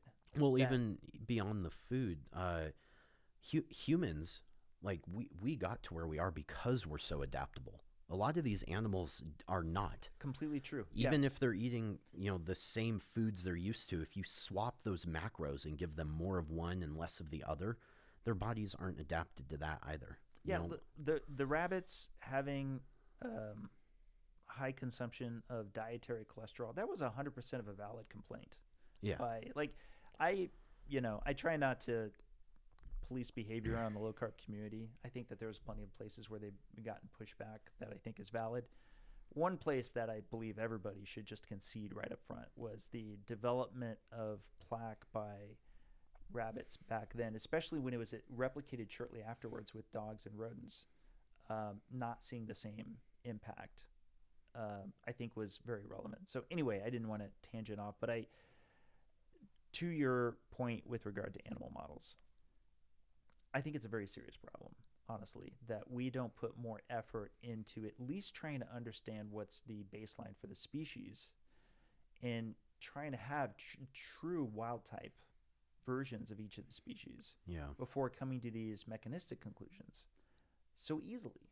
Again, it's a confidence thing. I think a lot of these experiments, a lot of the animal model experiments, a lot of the nutrition epidemiology, great for building on ideas. My problem is when there's claims of causality that actually cut off things, especially like treatment. Mm-hmm. You know, the documentary that we shot, I'm ecstatic because we focused prominently on people who were on a ketogenic diet for efficacious reasons. So they had some medical condition that they were working with, bipolar or type 1 diabetes and so forth. And yet they're all lean mass hyperresponders. They all developed high LDL. So of course their medical team is, well, wait a sec, this isn't worth it then. It's not worth getting away from your bipolar and all this depression that you've been sunk into. Yeah. Because your LDL is so high, it's going to give you a heart attack in however many years. Yeah. Right. I agree with that. Again, you need to look at people holistically and see what are the benefits they're experiencing. It's the same with the carnivore diet and these people that are like putting their severe autoimmune diseases that have given them trouble their entire life into remission. We need to have these cases occurring because that's going to force us to look into it and say, well, why is this happening? You know, my personal hypothesis is probably that there's plant antigens that makes their immune system go funky, and they don't actually need a carnivore diet. They just need to remove those specific plant antigens, but that takes a lot of trial and error to figure out what exactly it is, and just going full carnivore is easy because it gets rid of all of it. Yeah, you know, I'm actually glad you brought this up because this has been one of my complaints in general to push back on any given dietary protocol is when somebody's leaving a diet that's not working for them. Never mind what that diet is. Yeah. They left diet X. They're finding success in diet Y. It's really hard for me to watch the people who represent diet X going, oh, well, you just didn't do it right. You should have tried this version of diet X or that version of diet X. It's like, who cares? They are finding success in diet Y. Let them do that. Mm-hmm. And you know what? They may still tweak and play with it and work. You know, I know many people, for example, who have gone carnivore and initially they were euphoric and then they found that they wanted to bring back some amount of plants. I think Paul Saladino's the best example of that. You know, he was big carnivore, eating organs, and he just found for him, you know, not that this applies to other people, but for him it lowered his testosterone and he was chronically fatigued and he wasn't recovering from the physical activity he likes doing. So he added in fruits and you know, safe carbohydrates, and now he feels a million times better.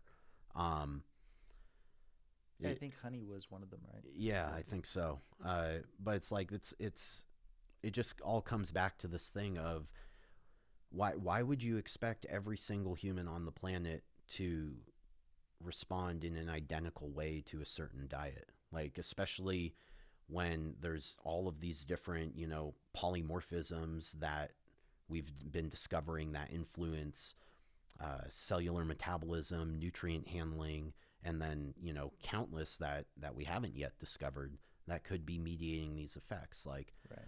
You know, if someone adopts a vegan diet, but they have a mutation that severely limits their ability to make vitamin A from beta carotene, they're probably going to have a worse time on that diet than somebody who's genetically inclined to make that conversion very readily. But none of these things ever get appreciated. It's always just like, well, you didn't do the diet right. You should do it this way. You know, that diet's going to hurt you, despite it putting your severe autoimmune condition into remission.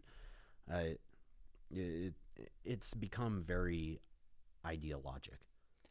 It has, and then there's this whole other component, which is another place where I'm kind of a wet blanket. I don't think that I'm not as convinced that the vast majority of people who you can describe a diet to can just adopt it. Yeah. Separate from what's going on in their environment, separate from their family life, separate from their culture. There's a lot of components that determine why you choose to eat what you eat, beyond what its composition of what it is entirely, right? Yeah. So, for example, when I'm on a keto diet, there are still some problem foods for me that I can't have in the house that would technically be keto. Yeah. But I'll overconsume them, right? Conversely, I have, at the risk of sounding like a commercial for Keto Chow, Keto Chow is as ultra processed as it gets. I don't overconsume them, and I mix them with heavy whipping cream, ultra processed meal replacement shakes. I will not overconsume them. But there are other things that are like certain fat bombs. If they're in the house, I'm just gonna eat too many of them, right?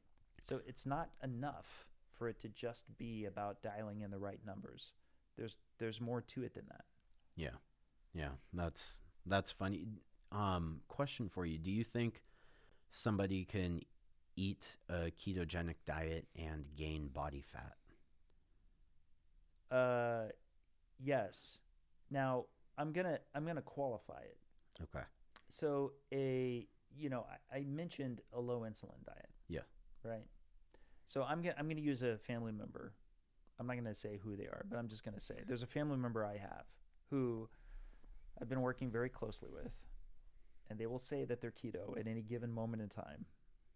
And at times where they are gaining weight or their glucose levels are way off, they'll be like, I don't understand. I'm eating what I always eat. And then I just have to get forensic with them. And usually I'll find that there are certain problem foods that I would call yellow foods, as in there's green, yellow, red. Yeah. And there's a part of me that regrets that I ever had a yellow food, because it's supposed to be, well, if it's a yellow light, then just don't go crazy with it. Yeah. Right. It just doesn't always work. I consider something that's truly keto something you could eat all day long, and even being severely insulin resistant, you're not going to have high blood sugar in the morning. And I'll give an example of something I've yet to find somebody successfully overeating and gaining weight on. Steak. For the family members who I have my own protocol with, where I tell them, hey, let's do this to just as an experiment to get the best blood work we can, right? I do put them on a carnivore diet. I find steak and eggs do it, so long as they don't do too much with the eggs. You can make eggs in a way that you could overconsume them, but generally speaking, steak and eggs are very difficult to eat high numbers of calories for.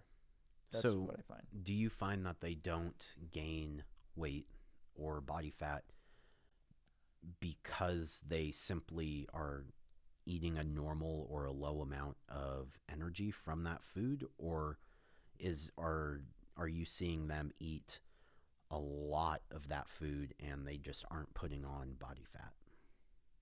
They'll eat a lot of it initially. It's hard without me literally being there to confirm and having them in a metabolic ward. I can't say that I know for sure that there isn't some appetite modulation. I think that there's another thing, just to be a good scientist, that is a fair possibility, which is that there's just the monotony of it, right? There might be that. But I know this with myself as well. Getting back to the keto chow, I could take down a keto chow shake if I just wanted to. Let's say I just wanted to overconsume. Yeah. Well, in that case, I could will myself to have 1,000-calorie keto chow shakes, in 5 minutes. 1,000 calories of steak. Yeah. Try eating, 5 pounds of steak. Yeah.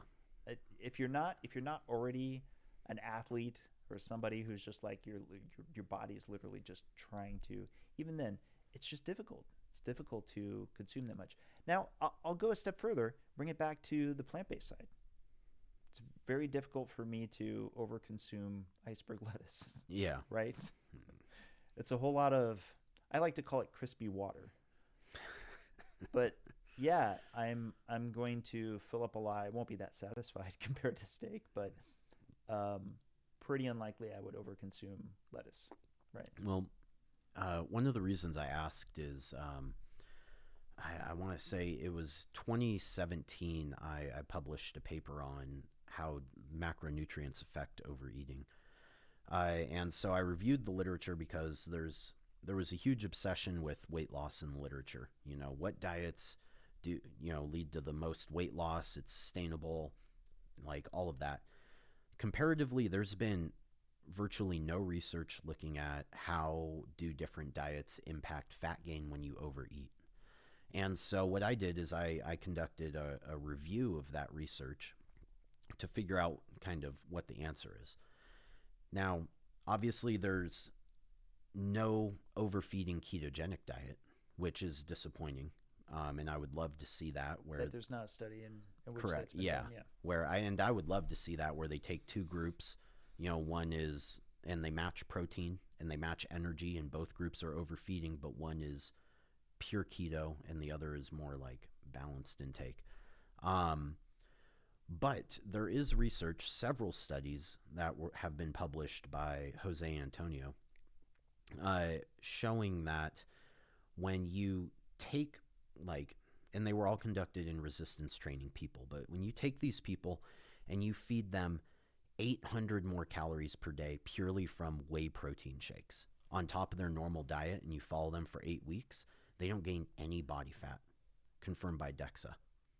They eat, and so, you know, the reason I bring this up is because, like with the steak thing, um, I think that people are always they focus in on this whole calories in calories out thing, and they're like, well, you know, when I eat carnivore, I can eat as much as I want, all this food, and I'm not gaining any body fat, and I'm eating more than I was previously. And it's like, okay, but what you're forgetting is that protein seems to have a special place in our bodies where it just does not stimulate the same fat synthesis machinery that you would get with overeating a bunch of carbs or fats. And in fact, we know that when you eat more protein, it actually reduces lipogenesis in the liver. So I just bring that up because, you know, I just think it's an interesting nutritional tidbit where if you're going to overeat, overeating on protein is probably the safest thing you can do, because you could literally overeat, but it wouldn't have the body composition altering effects you would get with other diets. And it's heavily under investigated. So you end up with this paradigm where, you know, in general, people overeat and they gain body fat. Overeating is causal for body fat or whatever. And it's like, but there's nuance that has been understudied, that shows that our biology is more complex than what you're painting it out to be. Well, there's no question to me that, so a lot of where the lipids have led me is back to the fat cells, which it should be. Getting back to the personal fat threshold, you look into, it gets wildly complex. The adipose tissue is wildly complex, and it's fascinating just how long we've gone thinking it's this cold storage organ, when in reality it's this super hyperactive endocrine organ that's constantly staging and pacing fuel, right? Yep. And if you look at it like as a crowd, if you're looking under the microscope, what you find is that it's not even consistently hypertrophic, as in like all of them are this much larger. It's actually heterogeneous in that there's like smaller ones here and bigger ones here, and this one's like really engorged and now has macrophages around it and so forth, right? Yep. And the reason this is relevant is that I believe that some degree of insulin resistance syndrome, as I like to call it, because I think it's the most descriptive term, is resolved pretty quickly.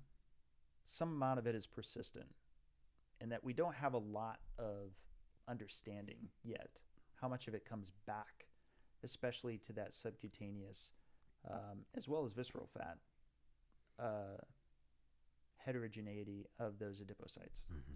But I know this much that I can stand on, which is your immune system that deals with these issues necessarily has to be rate limited.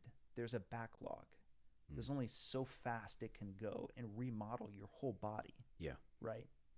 So I have this example, you might like it, which is getting back to twins. Let's say you have let's say you have a twin. Both you and your twin live the same life, eat the same meals all the way up until age 20.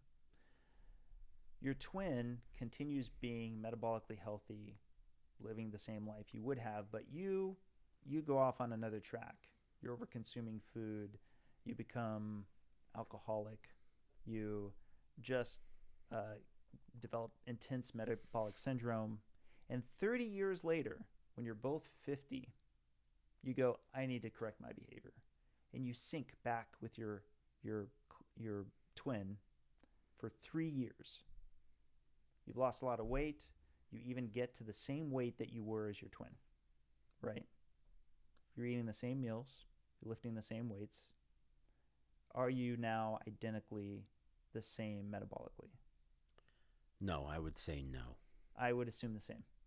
Do I think you would have seen some acute benefit? Yeah. Do I think you would probably see benefit year over year? I think so. And I'll bet you speculate the same thing. Mm-hmm. But do I think, for example, your pancreatic beta cells are identical to your twin? Nope. Yeah. I think that some amount is probably persistent for the rest of your life. I think there are a whole bunch of other factors we can't easily know or understand, right? Yeah. Yeah, I think that's definitely fair. It kind of reminds me of obesity. This is actually a big reason why a lot of health professionals classify obesity now as a disease. Because, yeah, and I've struggled with this. Because, gaining body fat's a perfectly normal and healthy response to eating. But is there a point where the fat gain becomes pathologic? And I think the answer to that is yes. Is there a point where this pathology spreads throughout the body to where even when you lose the weight, you might have like changes in your brain function that predispose you to regaining the weight, forcing you to invoke greater willpower or have more habits developed to prevent you from going back to old behaviors? I think so. But is that a disease? Because, and I'll use addiction as an example here. Addiction was thought of as a brain disease for a long time. But we have a tremendous amount of data showing that the most common way people leave addiction is spontaneous remission. They just stop, period. And then they're no longer addicted and they go on to abstain or even like to consume their drug of choice moderately. Lee Robbins did this with heroin and the Vietnam veterans. Out of all of 20% of them became addicted to opioids when they were in Vietnam. As soon as they came home, even though they still had access to heroin, 70% of them just stopped, never used it again. And 20% or 27% went on to use it moderately, not meeting the criteria for addiction. And now, fast forward to today, because that was conducted in like the 70s, we have these brain like neuroimaging scans showing, hey, when you're chronically drinking, your brain literally shrinks and becomes damaged. And then when you stop drinking and we remeasure it 12 months later, it's back to normal.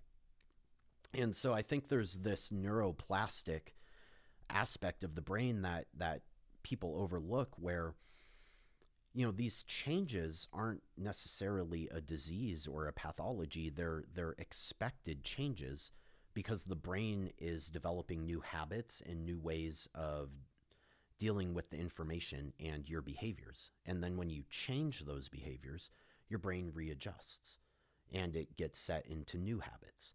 Because, so I, And see, here's where I'll be the consistent skeptic of the multiple variables. The Vietnam veterans coming home, right? Great example. You've got a fresh start factor. So there could be a cultural phenomenon there. Let's say that they'd come home and everyone's like, oh, heroin's the new thing. Everybody's doing it. They might not change at all, right? Mhm. But because when they're coming home, it's like, okay, I can leave that behind. I now actually have this divide, but on top of that, I'm going to deal with a whole lot of cultural shaming Mhm. because heroin's not hip, in the same way that so many people quit smoking when smoking wasn't. That phenomenon, I think, is relevant, right? I absolutely agree. And I- it gets, And this is what I worry about with obesity. well, it gets to my point. How can something, if it was a brain disease, how could those factors, make it come about, basically? If you have a disease, then it like if you have cancer, it doesn't matter what people think of the cancer, you're still going to have cancer, right? Right. If you have diabetes, it's going to be there. If you have a brain disease, if you have like MS, it's going to be there until it isn't. If you have a brain disease, then you shouldn't be able to say, people are going to judge me, I'm just not going to do it anymore. It should become a compulsion. And we do see that like on the extremes where uh like really severe alcoholics are compelled almost to drink because, well, their physiology starts to rely on that alcohol being there. A lot of alcoholics died during the lockdown with COVID Yeah. because when suddenly cut off from the alcohol, that became a problem for many of them. Yeah. But the point I'm bringing up here is I don't necessarily think obesity is a disease. I certainly don't think it's a brain disease. And I think that's why we see so many people who decide to stop being obese and they adopt a variety of diets and they just never regain the weight. And that now they've overcome their obesity and it hasn't been an issue for them since. And on the flip side, we see other people who are able to choose to diet, like in research studies. They choose to diet, they do it successfully, and then the number one reason why people regain weight is because they go back to eating how they were before. So I don't think it's a disease. I think it's behavioral. I think that they have certain habits in place that they neglect to change or address, and they work in autopilot in a way that leads to the development of obesity. But once you've hit obesity, I think it's completely reversible. I don't think there's any evidence that is lifelong. I think for most, it is reversible. I will say that I come from a school of thought that it's the combination. It seems like this is another place that's needlessly binary for me. That there's in the nutrition space, there's a lot of fitness people who are like, it's 100% choice. You've just got to like white knuckle out of this. There's a growing number that are like, it's entirely outside of your control. It's not your choice. You didn't choose to do this. Why would anybody choose this, right? Mm-hmm. I will say this. Within my own family, I've got quite a selection population. I should say family and friends. There are some who've been like, oh my gosh, finally, low carb, because low carb's just been very popular. Could have been a lot of other diets, but let's just go with low carb for a moment. I find now I can manage my hunger better with low carb. And for them, it's working, right? There's a few challenge cases in my family who are like, nothing works for me. I tried low carb, and then I'm getting more forensic with them.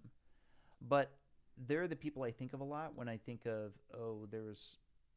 there are environmental factors, there are habit factors, there are coping habits, a lot of those things, which does get back to the behavioral. Is there, even with bariatric surgery, even with Ozempic, are those things potentially more powerful?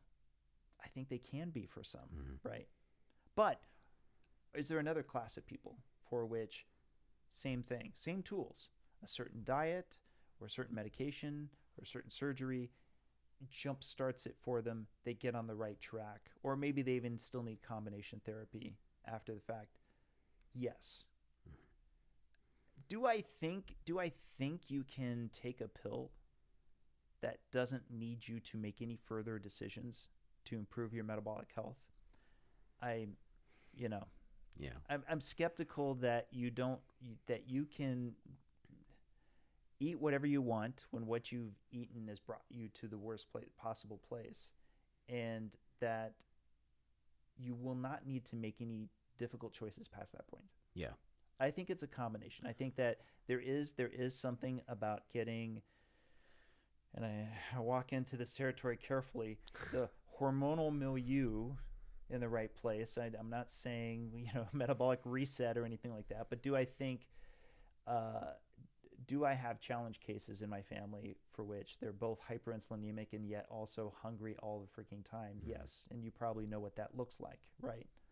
Okay, so how do I get them to a place where they're both in weight loss, satisfied enough, but still have to make choices? Yes, because I don't know that there's a really easy trick around that. Yeah. Believe me, for my challenge cases, I wish there was. I wish there was a pill they could take so that they could eat their hot fudge sundaes all day long and whatever else they wanted to consume. Yeah. Well, I think so. Like, let's look at GLP-1 agonists, because those overwhelmingly they're the most successful weight loss medication that we've ever encountered, hands down. They've kind of transformed into this really interesting narrative where it's like, okay, you're going to take this drug, but you need to be on it, for the rest of your life. It's a lifelong drug, just like if you were to take a drug for your hypertension or something like that. And I sit there and I think, well, these drugs really should be used to help people change their behaviors, because what these drugs are doing is they are acting directly in the brain to induce satiety. So people just don't have the same desire to eat. And that's great. But shouldn't that be used to make developing new habits easier rather than just neglecting the entire behavioral part altogether? Because I don't think that, these drugs need to be lifelong. And I think that there's a lot of uninvestigated, like, what are the effects of being on it lifelong? Could it potentially even cause a state of dependence itself where, now when you do come off it, your brain's even more messed up than before you started, and it would just be even harder to come off. I bring up this point all the time. Virtually, like, how many times have you and I lived through a cycle of a quote-unquote miracle drug? Yeah. It's like, oh, here's the miracle drug. When I was first coming to this space, metformin was the new hotness, right? Yeah. And a lot of folks were like, I think this not only helps with diabetes, I think it's a longevity drug. People are just going to live longer if they take metformin. Mm-hmm. And as of yet, you correct me if I'm wrong, there's not any chemical compound that was discovered that is a net longevity drug. I would agree with that. As of yet, right? And of the things that seem to benefit a population, usually if it is outside of the diet, it's because that population is deficient in that, say, vitamin or essential mineral or something along those lines, right? Yeah. So again, it may sound like I'm just bringing everything back to paleo, ancestral, or whatever, but what it comes down to is we're the way we are, speaking as a software developer, because we're version 1,800,450,000, et cetera, right? Mm-hmm. We're a layered operating system, and our bodies had practice. And it isn't to say that we might come up with it, but yeah, GLP-1 agonists, I mean, they're coming up as a response to the environment we created. So for my challenge cases, am I glad it's there? Sure, because it's kind of the one option that they're willing to go with. Yeah. Yeah. No, I'll be very clear here. I think they're a great drug with a lot of utility. Um, do I think that they're the end all solution? No. Um, Now, and that's just with obesity. There's actually been some interesting investigations starting to come out looking at them in addiction research as well, because the way that they induce satiety in the brain, they downregulate the pleasure centers of the brain. I've heard about this. And so there's been at least one trial I know of where, when administered to people struggling with alcohol use disorder, it reduces their desire to drink and it reduces their alcohol intake. And it's presumed because they get less pleasure from doing it. So the stimulus to keep repeating that behavior is lesser. But it comes back to, well, if you take someone who has an alcohol use disorder, you give them this drug, and now they get less pleasure from drinking, are you going to tell them they can just continue to drink as much as they can tolerate and continue down that path? Or are you going to say, this is great, this is going to make changing your behavior to something else that doesn't involve drinking easier for you? It's going to take less willpower to develop new habits. And I think we need to start looking at it that way in obesity too. It's like, okay, great, this is going to reduce food noise. It's going to make leaving this hyper-palatable standard American diet easier, but let's put you on something that is, nutrient dense, whole food, like it's going to support a healthy body composition and a regulated appetite without the drug needing to be there. I feel like that is a very common sense end goal that unfortunately doesn't seem to be shared by the larger medical community. Yeah, I don't. This research I'm doing, I'm partnering with doctors, and I've come to appreciate the importance of sort of respecting the medical world. And I don't say that with any kind of genuine irony. I truly believe doctors are so hardworking, and they're putting up with so much. Yeah. Right. Yeah. But I don't know another way to state this.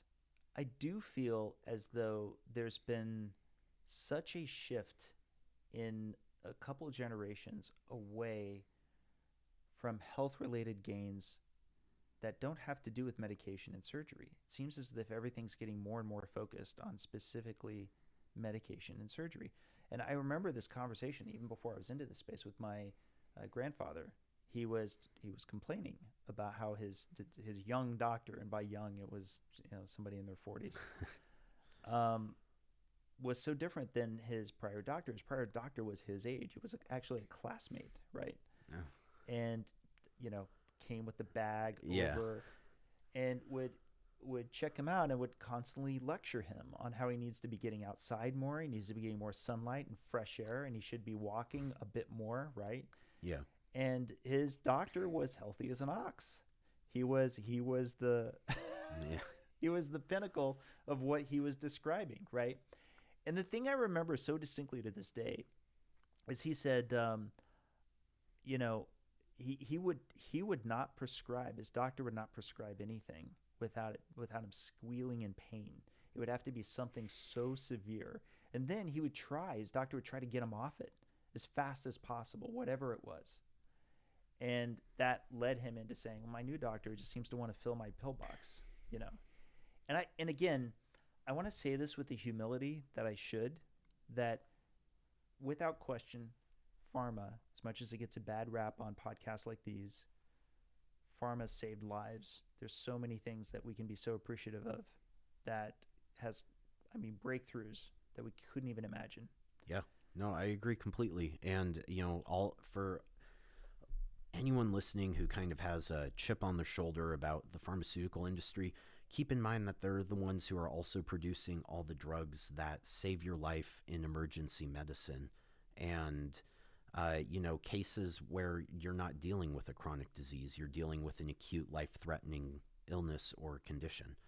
But that said, has the medical culture shifted from where it was to Yes. perhaps a bit too much of a pendulum swing towards have this medication? Oh, is there side effects? We have a medication for that. And scientist me is like, so have you done a study on combinatorial therapies? No, you probably did it on this drug. You don't know how much this other drug interacts with that drug.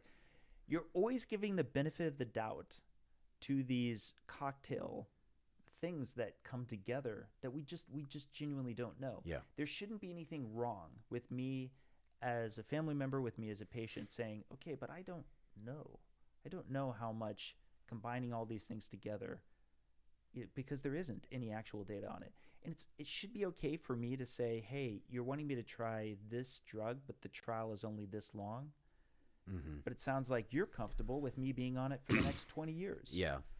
I'd like long-term human studies on this. Yeah. Is that okay? Yeah. Yeah. No, I think those are totally appropriate questions to ask. And I think fundamentally it comes down to this. The medical industry as it is right now has become fully focused on treating diseases instead of being focused on building health. And so, to the average medical care provider, they'll say, if all of these biomarkers, all of that we draw are in the normal range, you're healthy. There's nothing wrong with you. Biomarkers don't tell you what your risk of falling is when you get older, which is a leading cause of death and premature mortality in the elderly. It doesn't tell you how easily you're going to be able to get through your day. It doesn't tell you what your energy levels or your hunger levels are like. Biomarkers are great and they provide a lot of useful information, but I think that there's become too much of a focus on them and their relationship to disease states, and not enough of a focus on performance metrics, things that aren't, biomarkers you measure. So like, how strong are you? How much muscle mass do you have? What's your VO2 max? How's your ability to focus?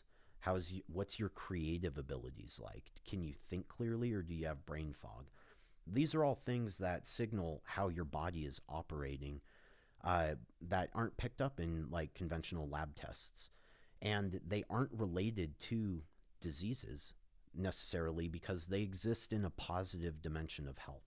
So like with the brain, you could have Alzheimer's and dementia as a disease state, but just because you don't have those diseases doesn't mean your brain is healthy. And it certainly doesn't mean that your brain is performing as well as it could. There's this entire positive dimension where you're not diseased, but we could still make it better. And that's grossly underinvestigated and not considered in the medical paradigm. And so you end up with a lot of patients, a lot of sick people where the only priority is trying to fix their disease, often by using isolated interventions to affect one specific biomarker that might be out of range, rather than taking a more holistic approach, like the older doctor, go outside more, you need to be more active, try going for more walks. These things impact the entire body. Countless things going on that these impact and build up your health in a way that can't easily be quantified. This is, when we were off screen, this is actually the basis for the human optimization program that I'm developing with Ari Witten from the Energy Blueprint. Is we want to provide, all this type of information to people where, hey, you might not be sick, but you could be healthier than you are. So why don't we focus on doing these interventions that build health into all of the various body systems, such as, building strength, building cardiorespiratory fitness, improving your ability to detoxify, improving your heat tolerance, your cold tolerance. All of these things affect countless biochemical markers that are implicated in health and longevity, and creating a body that is resilient to disease developing in the first place. But it's not something that seems to be a focus of a lot of, even in the like functional health realm. It's still biomarker disease type focus. It's not just conventional doctors that do this. And I think until we shift that mindset and we realize it's not just about being disease-free, it's about being vibrant and healthy and feeling good, I think we're still going to have problems in society. I think that one of the big challenges is that, far beyond diet, you're getting to literally the value of exercise, especially as you get older. Mm-hmm. This is a conversation I've had with my parents, for example, that they need to keep their muscle up. Yep. Don't just get enough protein, which I want you to prioritize, but at least walk every day. Yeah. For example, right? Walking is it's about as, low effort, relatively speaking, for the return on investment. Yeah. But would be great if there's also a little bit of upper body, at least a little bit, right? Just like some push-ups here and there would be fantastic. But if not, just lift things, lift anything. There's definitely a lot of associational data, getting back to the limitations of that. However, I think that I've seen more than enough for me to be very convinced as to the value of trying to maintain strength as long as you can. Mm-hmm. It just goes away. Yeah. If you're just not putting in the work. Well, that's another thing people forget, is that the body is an adaptive machine. It will adapt or, do the opposite of that depending on the stress it needs to deal with in everyday life. You're chronically sedentary, your body doesn't need a lot of muscle tissue. If you're constantly challenging yourself in the gym, your body needs to build up those systems so that it can overcome those challenges, because it thinks it needs to for survival. That's the entire basis of like resistance training.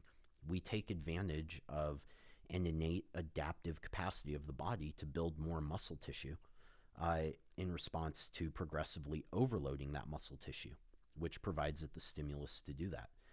But we see this with countless interventions. We see this with sun exposure. We see this with heat stress from things like sauna. We see this with cold exposure. We even see this with plant phytochemicals that upregulate endogenous antioxidant defenses within the body and enhance the liver's ability to detoxify the body. And then there's a whole mental component where some of the strongest predictors of longevity are actually the will to live, for example. So mentally it's like, well, are you challenging your brain every day? Are you just sitting there vegging out on TV, or are you engaged in solving puzzles? Are you engaged in deep thinking? Are you trying to write? Because your brain is neuroplastic throughout your entire life, and it will continue to grow stronger, and you will continue to build health in your brain that offsets brain diseases like dementia by regularly challenging your brain to grow and adapt to the stimulus. It's one of the reasons why rates of dementia and cognitive decline are so low in elderly indigenous hunter-gatherers, because they're still involved in a lot of social interaction, in working with the community, in problem solving, and in general in guiding the younger generations and sharing knowledge so that they can then take their place when they do pass. And one other interesting data point I want to bring up is, I can't remember the name of the author, but there was an interesting study done where they wanted to estimate how much longer would people live if we cured all chronic diseases. And so heart disease, for example, the number one killer in the US, if you just magically cured it where no one had heart disease any longer, the average lifespan would increase by about 3.5 years. If you cured cancer, it would go up to 5.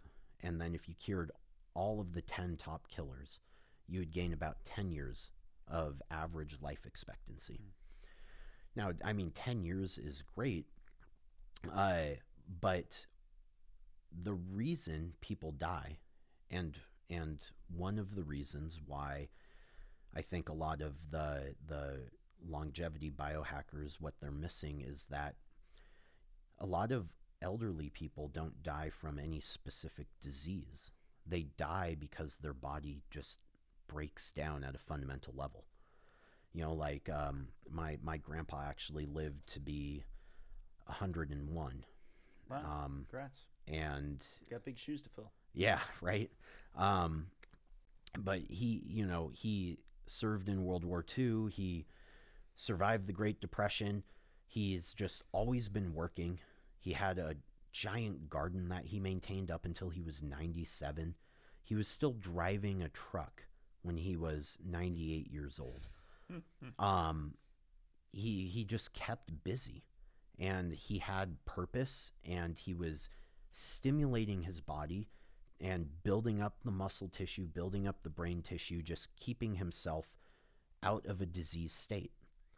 And yet, and then suddenly, he was doing fine, and then boom, he had to be in a hospital bed in his house, like overnight.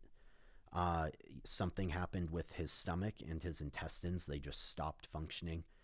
They fixed the issue, did minor surgery. Then he was laid out in the bed.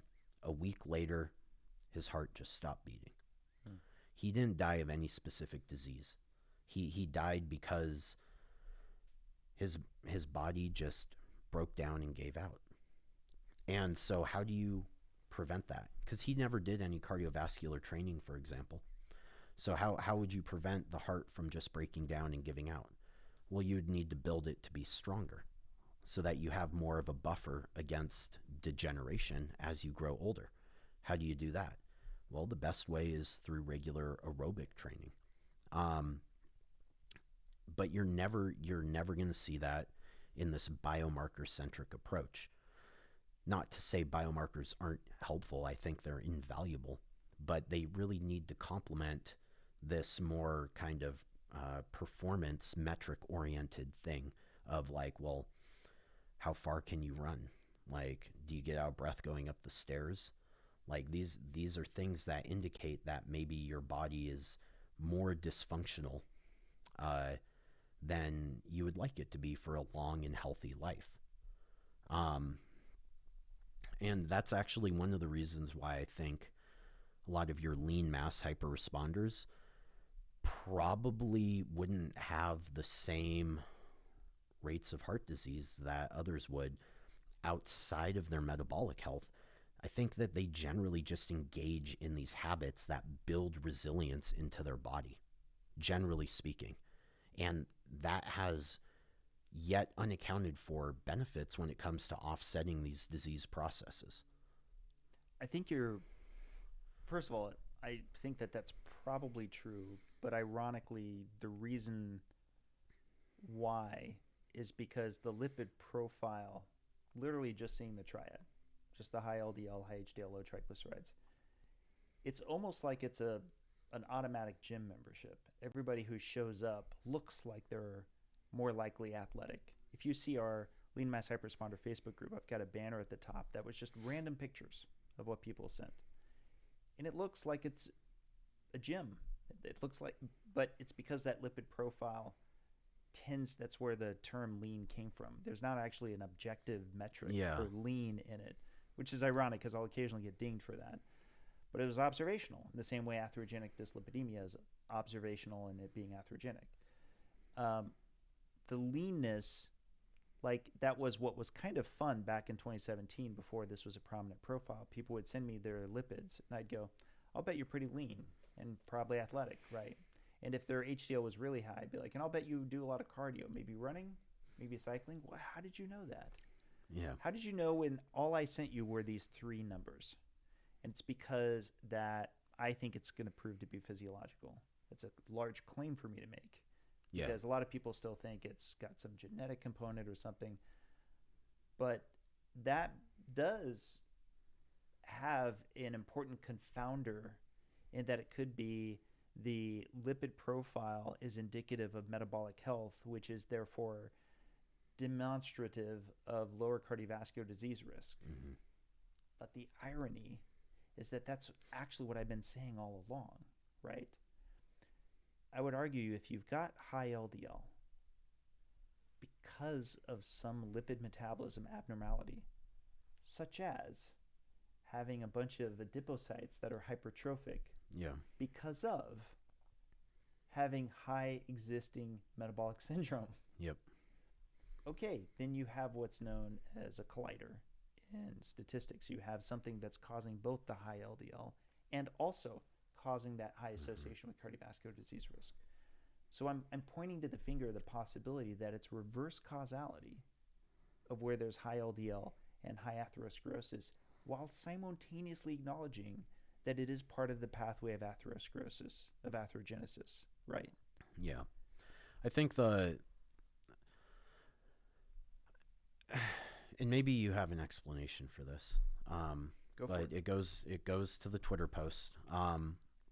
And I think the biggest evidence, in my opinion, for the causality of LDL in the general population, I'm willing to put that out there because I think that it's very likely there's going to be exceptions to the rule.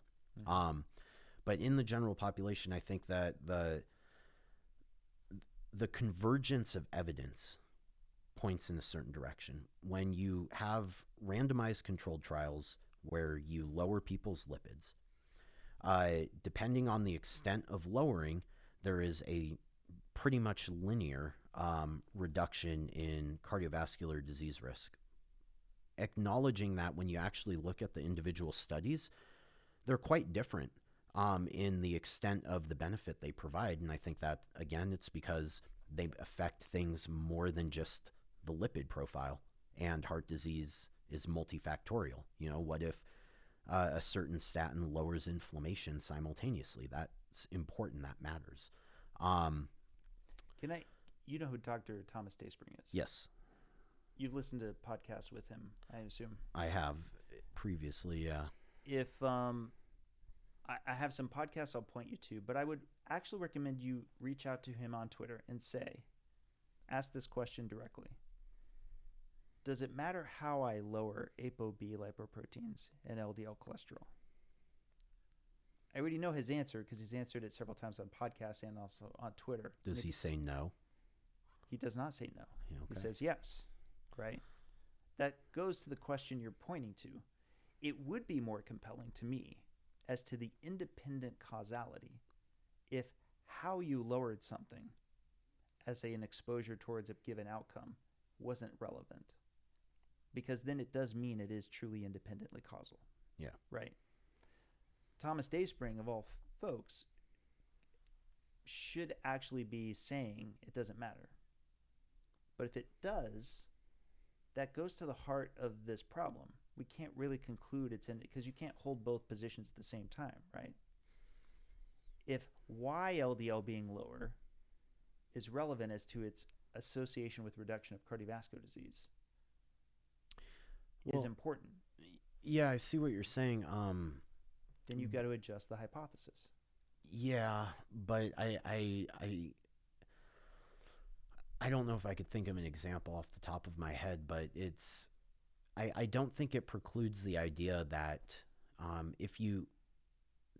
don't think it precludes the idea of independent causality, because if I give you something that both lowers LDL and lowers inflammation, And the extent of reduction in heart disease risk is greater than something that lowers either of those independently. That to me just makes sense because they're both risk factors. But it doesn't preclude the idea that either inflammation or LDL aren't independent risk factors. It just means if you address them both simultaneously, you have a bigger effect. I've got the counter for that. Okay. Is LDL an acute phase reactant? ApoB Yes. lipoproteins are an acute phase reactant, which is to say they are a protein that increases in a state of inflammation, right? Not universally, but much of the time it tends to be higher. Therefore, to test that, we have to actually achieve what you just described, getting LDL separate from inflammation to actually check it directly. Well, right? there is one study off the top of my head where they took people, they gave them a statin intervention, and they looked at what was the reduction in cardiovascular disease risk per unit of LDL lowering in people with high levels of baseline inflammation and people with low levels. And the risk reduction was similar. So, I think inflammation is important, and it can modify how much LDL is around, and it can also just straight up modify the permeability of the arterial walls to the LDL molecules. But I would chicken and egg that a little bit, because I would sites of inflammation are themselves inducing inflammasomes. So the arterial wall could be damaged, and that is in fact is what is drawing out the inflammatory response. yes, Right. yeah, That's super relevant because LDL particles actually aggregate more at a site of inflammation by the design of the playbook itself. The same chart that you had up, super viral, of course, with the 3 lines of evidence, that's the EAS group from 2017. yes, They also have a mechanism paper, same group, for 2020. And in the 2020 mechanism, I was thankful because they finally acknowledged transcytosis. Are you familiar with transcytosis? a little bit. It's trans being transport, cytosis being the process of the cell. So the lipoprotein starting in the lumen, which is in the bloodstream, is getting bound to, like, for example, SRB1, Yeah. and is encapsulated in a vesicle and then literally moved all the way through the cell.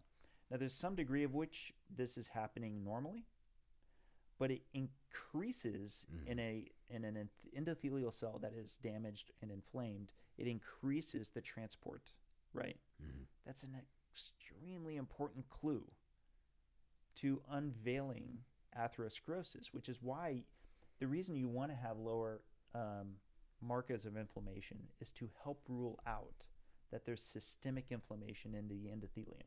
Yeah. Right. Again, I'm wanting to just get us to a clean signal so that we can at least confirm or disconfirm how much inflammation is a component in it. Right. Yeah. I realize that the space we're in, the word inflammation is just thrown out all over the place. And I feel like it gets a bad rap because we die without inflammation. We need it. Yeah. Right. I agree. But do we already have plenty of animal models where we induce inflammation and it creates sites of Yes, of course, right. There's no question that we can create atherosclerosis in a place where there's an infarct, something to that effect. There's the chemokines, there's the clotting cascade, etc. Right? Okay. But bringing it back to how much prospective data, how much have we grabbed a population that are metabolically healthy, low inflammation, with sky-high LDL? Yeah. How much are we studying that group? Not only are we the first that I'm aware of, we're the only ones that come even close to the levels, the enormous levels we have. You realize one of the people I'm going to be interviewing, I think we talked about this offline, one of the folks I'm going to be interviewing pretty soon is somebody who outed themselves as a part of the study, and she has the highest LDL. I want to, it's a little off the top of my head, I want to say it's like 580 LDL. This is close to the children of Brown and Goldstein of homozygous FH. So would you expect her to likely have a high level of plaque given the independent causality of LDL particles, if that's the case? Um, yes, but with the qualifier that uh, I think the development of atherosclerosis is a lifelong process. And so, For a child of 3 years old?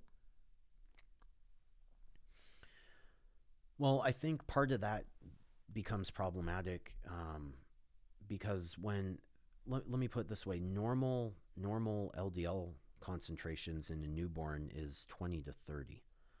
And the body at that point is still developing. And so and if I think we need to be careful here where things that happen in newborns, infants, and children aren't necessarily relevant to adults just because what is happening in the body is so profoundly different. Um, and now I don't know the history of this, but if if doctors looked at children with familial hypercholesterolemia, saw these outcomes, and then said adults with high cholesterol are at risk too, I think that's an inappropriate extrapolation because to me it would make sense if wow your whole body's still developing, um, maybe your blood vessels are more susceptible to infiltration. Maybe these levels are truly damaging because of the stage of life that you're in. Because we're so close in proximity to when I just talked about transcytosis, I'd love to wrap in one more thing, Yeah. which is endocytosis, because it's relevant to this very piece of the puzzle. So endocytosis is now not trans, it's being ingested by the cell, right? Mm. This is a place where I think I have a respectful disagreement, perhaps, with Dr. Attia. Endocytosis, I believe, is happening at a much higher rate with children because of the fact that they're growing. They have lower LDL particle count because quite literally they are endocytosing them more for tissue growth and repair. So if they have chronically higher levels, then there's more opportunities for uptake and then things to go wrong. Which would be fair.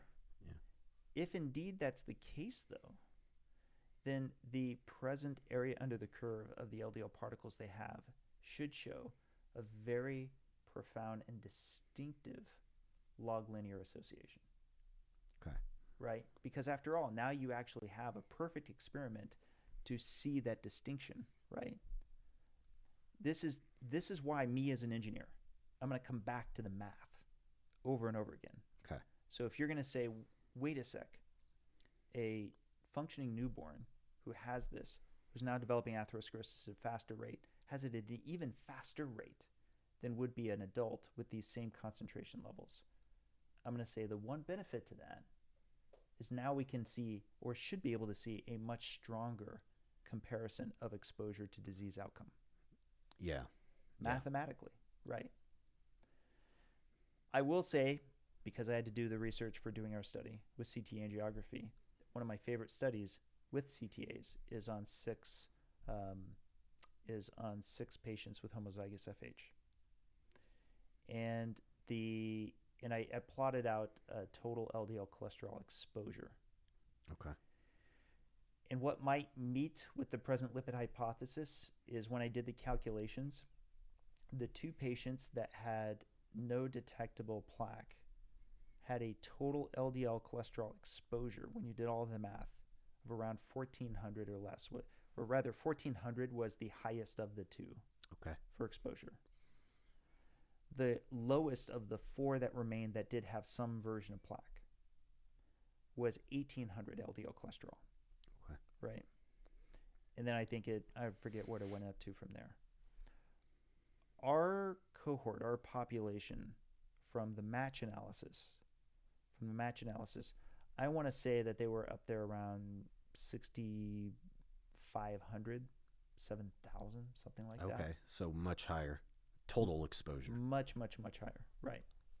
But on top of that, the delta between them and the Miami Heart Group, the difference between was around 700 milligrams per deciliter. Okay. So I bring this up because this math, we're still talking some degree of horseshoes and hand grenades. But getting back to hypothesis generation, this is pretty powerful when there's no association, like between a cohort of 80 and another cohort of 80, not just between each other and their presentation of plaque, when our group had almost half a decade, but internal validity within their own groups between LDL cholesterol and outcome of presentation of plaque. Yeah. Now, our longitudinal study is upcoming. Spoiler alert, by the time this airs, it'll probably be out. Oh, nice. Yeah, I'll just say I'm excited for it to get released. Yeah, well, I'm looking forward to reading it. Hopefully, as this conversation has shown, I don't really have a hard position on this type of thing. I do hold the position that I think LDL is causal. I think in the general population, higher levels, for whatever reason, are linked to higher rates of heart disease. And I am open to the possibility that people with excellent metabolic health might not need to worry about LDL because perhaps it's just a signal of, I don't know what the right word is, but let's say energy exchange within the body. Mm-hmm. In other words, if in particular they're like our phenotype, where it may be higher turnover of fatty acids. Mm-hmm. So the lipid energy model does resonate with you. You think we have a case there? I think it's logical. I don't think it's been investigated sufficiently, and that's why I like to see your research. Fair. Yeah. I think maybe the bigger thing that you're getting at with your study is, even if the lipid energy model is correct, the question is, in that context, is the elevated LDL still problematic? Exactly. You can separate the two questions. Yeah. One is mechanistic, which is exciting to us geeks. The other one is the one really that everyone cares about the most, which is, okay, is this going to put like the people we had in the film? Yeah. Are they going to be at a higher risk? Yeah. And again, it's completely fair to address both of them separately, right? Mm-hmm. What I'm fascinated by is that I feel like I've watched in real time these opinions shift. Truly, like 10 years ago, if I were putting on the internet, I've got a study started where the average LDL of our participants is 272 milligrams per deciliter. I'll bet you everybody in 2015 would be like, those guys are in terrible shape. Yeah. Yeah. In 2025, even the people who are bigger detractors to the low carb space, or just even to our research, I feel like at least some degree of it's been modulated, where it's like, okay, they're probably not, but they would be better off. They would be more optimized if their LDL was lower. Yeah. And I think that's more of a defensible position, but it's definitely a gigantic shift, because before 5 years at an LDL delta of 700 milligrams per deciliter total exposure, I think I could have made a lot of money placing bets on that. Yeah. Well, I think too that you have to question, what is the extent of the risk and how much of that needs to be traded to lower the LDL. So whether it's a drug or dietary modification to lower LDL, it's probably not going to solely affect LDL. It might affect other markers too. And if some of those other markers are risk factors, then the net change on their overall risk might stay the same. It might go up. There literally might not be any point to them actually doing anything different from an overall risk standpoint. That's an important point, though, because I always want to bring that up, because I feel as though there is such a pushback on high LDL that it's assumed anything you do to lower it is a net benefit, that there is no trade-off. Yeah. There's only benefit from getting your LDL as low as you can possibly get it. And with respect, I have not quite seen that data yet. That leads me to come to that conclusion. It's actually one of the. Did you watch the podcast I did with Simon Hill? No, actually, I don't think I did. Oh, I did one with him and Dr. Bill Cromwell. Okay. It's great, but I brought this up. It literally was the first question I started with, which was, if LDL is bad, if high levels of LDL are bad, then it should associate with greater all-cause mortality, right? Which I think associational data-wise, you can kind of make that statement. It's a bit noisy. But then conversely, low LDL should associate with a greater signal of longevity. Now, I know the instant counter-argument would be, well, now wait a sec. Low LDL associates with greater mortality only because of reverse causality. Because the same things that result in lower LDL also are the diseases that will kill you. Yeah. Right. Well, alternatively, too, the people with very low LDL are the ones who already spent a lot of their life being unhealthy, which is why they got put on this medication regimen. You know, it doesn't make the plaque they've already accumulated or the other health problems they have magically disappear. And we see this almost a reverse survival bias. Yeah. Well, it's the exact thing we see.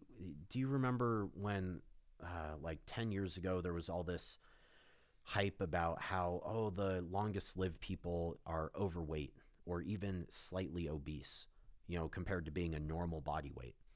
And it was purely an artifact of the fact that when people get to old age and they start and the disease processes that are killing them, a side effect of that is, you know, they lose their appetite, they lose muscle tissue, they lose body weight. So by the time they die, they're at a normal body weight, even though they started heavier, and it was, you know, being overweight or obese that contributed to the development of these diseases that ultimately killed them. And so finally researchers corrected for all of that, and they're like, okay, lowest risk of death when you correct for all of this stuff and you remove, you know, the first several years of data to get rid of people that were already dying, 20 BMI of 22 to 23 and a half. And then it goes up from there on both sides. It's kind of funny because the average of our lean mass hyperresponder study is 22.5. Well, there you BMI. go. But I like, by the way, I like that it also for hypothesis testing is to censor the first few years. Like ideally, it's great if you've got follow-up time that's much longer than the first 2-3 years. For that very reason, I think it's a valid point to bring up, the potential of reverse causality. Yeah.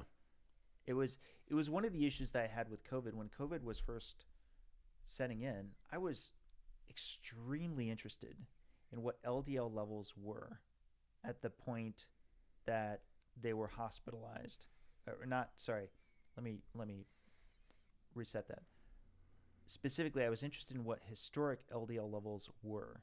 Historic as in what they would get at their, you know, at their annual visit, to the association of outcome of severity for hospitalization. Yeah.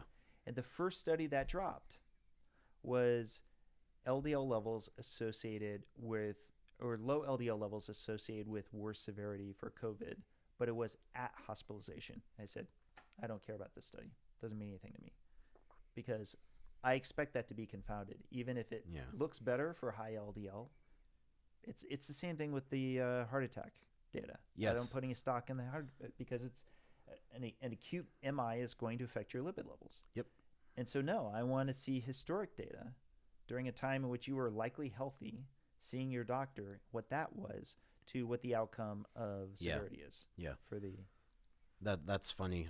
Speaking of COVID, that reminds me of the vitamin D research around COVID too, because you'd get these trials where, well, we got all these sick people with COVID, and when we give them vitamin D, it doesn't affect outcomes. Vitamin D is useless.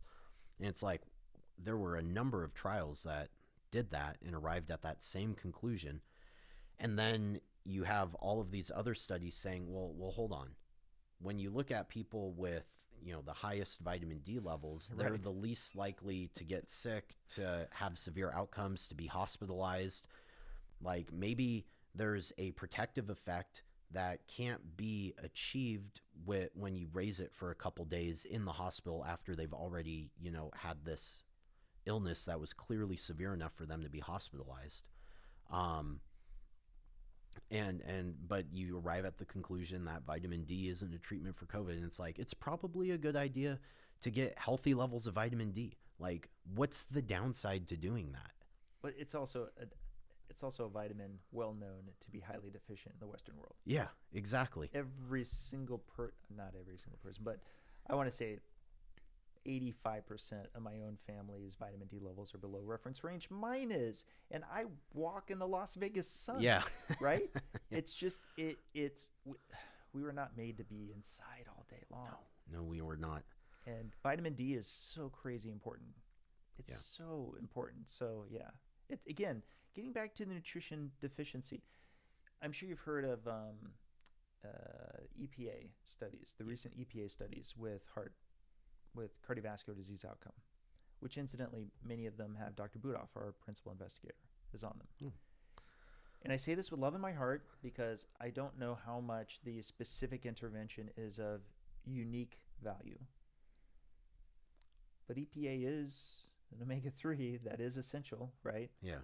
I can't help but think maybe part of this is that it's just meeting an existing deficiency. Yeah. That a lot of these high-risk patients already needed to have greater supplementation to help them out with. Yeah. So. Yeah, I agree. I personally am a big fan of fish oil, and I think every now and then I get a question where it's like, well, if you could, what supplements would you recommend? Like, if you could just make the entire population take them, like, what would they be? Well, probably, on the top of my list would be a multivitamin and fish oil, because the multivitamin will at least help buffer the crappy diet that most people are eating. And there's this whole theoretical issue that I personally love from Bruce Ames about triage theory, where when you have nutrient scarcity, your body prioritizes short-term survival over long-term health. So if you're spending all these years with like suboptimal nutrient intake, then your body's going to be directing those nutrients that you do have towards essential survival processes rather than processes that maybe are necessary for you to live a long and healthy life. Glycine is actually a good example of this, because people who don't consume enough glycine, which is found predominantly in collagenous protein, we actually see increased excretion markers of a metabolite. I can't remember the name of it, but it's what happens when the cysteine doesn't have enough glycine to bind with to create glutathione. And so it's a marker of glutathione deficiency, and it increases with insufficient glycine intake. And so it's like, okay, the body's clearly using glycine for certain essential processes, and you don't have enough for glutathione, which is one of your most important antioxidants. What are the long-term ramifications of going around with suboptimal glutathione for decades? Like, that's something that's just never been investigated. And so whenever anyone ever poo-poos on the idea of using supplements to correct deficiencies because, well, that doesn't cure cancer, there's no point. It's like, what is the downside? What is the downside to making sure people have sufficient vitamin D, have sufficient essential fatty acids, have sufficient vitamins and minerals? There is none to me. It's just such a weird. No, and the reason they're called essential is because you quite literally need them from exactly, outside the body. Exactly. This is where markers can be helpful. I think it's Yes. great to do things like omega check and so forth, just to get something. And here's the thing: even then, they're not as ideal as actually like looking at the cells themselves and being able to confirm their compositional. But look, there's. I'm going to bring protein in one more time. Yes, you're not please. an anti-fan of protein. No, I love protein. There's no bulk storage component in the body for amino acids, right? So, whereas fat and carbs, they can come in various forms and so forth. Don't get me wrong, there are essential amino acids and so forth, essential fatty acids. In the case of amino acids, the body doesn't have a lot of options outside of a very regular intake that you want to try to keep up with for what it's going to need. Yep. Again, our nucleated cells are protein factories. They're making they're making these proteins nonstop around the clock. You want to give them all those color cartridges for those 3D printers of their ribosomes. Yeah. Interesting tidbit is when you take someone in the fasted state, 85% of their amino acid requirements are being met by the breakdown of skeletal muscle tissue. The other 15% is by skin. And I think a lot of people overlook this with a lot of the fasting stuff, or the people who want to limit their protein intake, is that if you're not getting enough, it's going to come from your muscle. And I mean, we have Oliver Owen did a bunch of fasting research in the 70s and 80s in obese people, where very meticulous, showing that like if you take someone with obesity, put them on a 21-day fast where you're giving them a multivitamin, you're giving them electrolytes, but no calories at all, half of their weight loss comes from lean tissue. And when they remove the water component of that and they look at skeletal muscle specifically, they're losing something like 1/3 of a pound per day of skeletal muscle tissue on average. And the rate, for all the people that love to do their 24, 48, 72-hour fasts, the rate is highest in the initial period before ketogenesis kicks in and helps and other adaptive processes that help reduce this. So it goes down over time. It's never zero.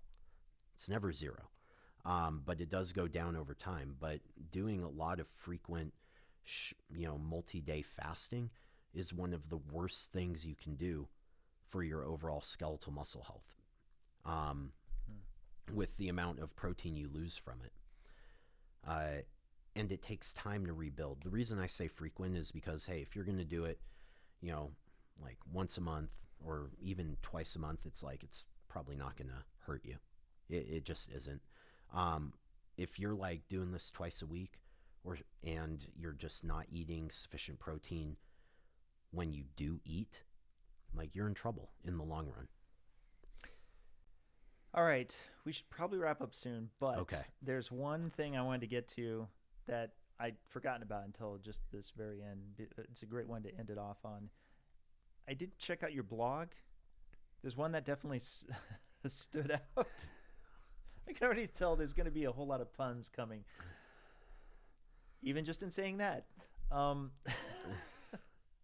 It's on semen retention. Yes.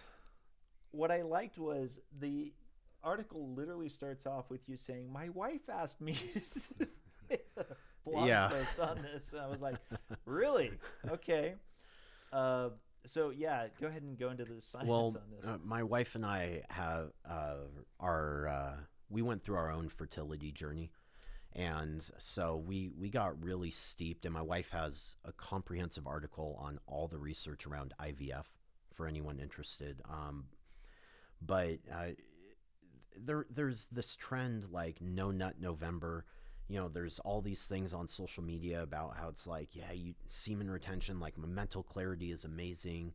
All these just anecdotes of how great it is. And so I wanted to look at the literature. And lo and behold, there's actually been, to my surprise, published literature where they look at what are the social media claims on semen retention and then what exists in the literature. And they're like 0%. Literally 0% of what they say is supported scientifically. And part of that's just because there aren't studies that exist to support those statements. It may very well be the case that on average people have more mental clarity with semen retention than if not. But it seems like a very individual thing. And in my opinion, I often joke, I think the people are probably just coping. They need to find a reason to justify their lack of sex. But it's not just sex. It's literally the troops ever leaving the barracks, yes, as it were. Yeah, exactly. But so I looked at the research and I started out from a fertility standpoint, and there's actually been quite a bit of data on this showing that the longer you go without ejaculating, the worse your sperm quality gets.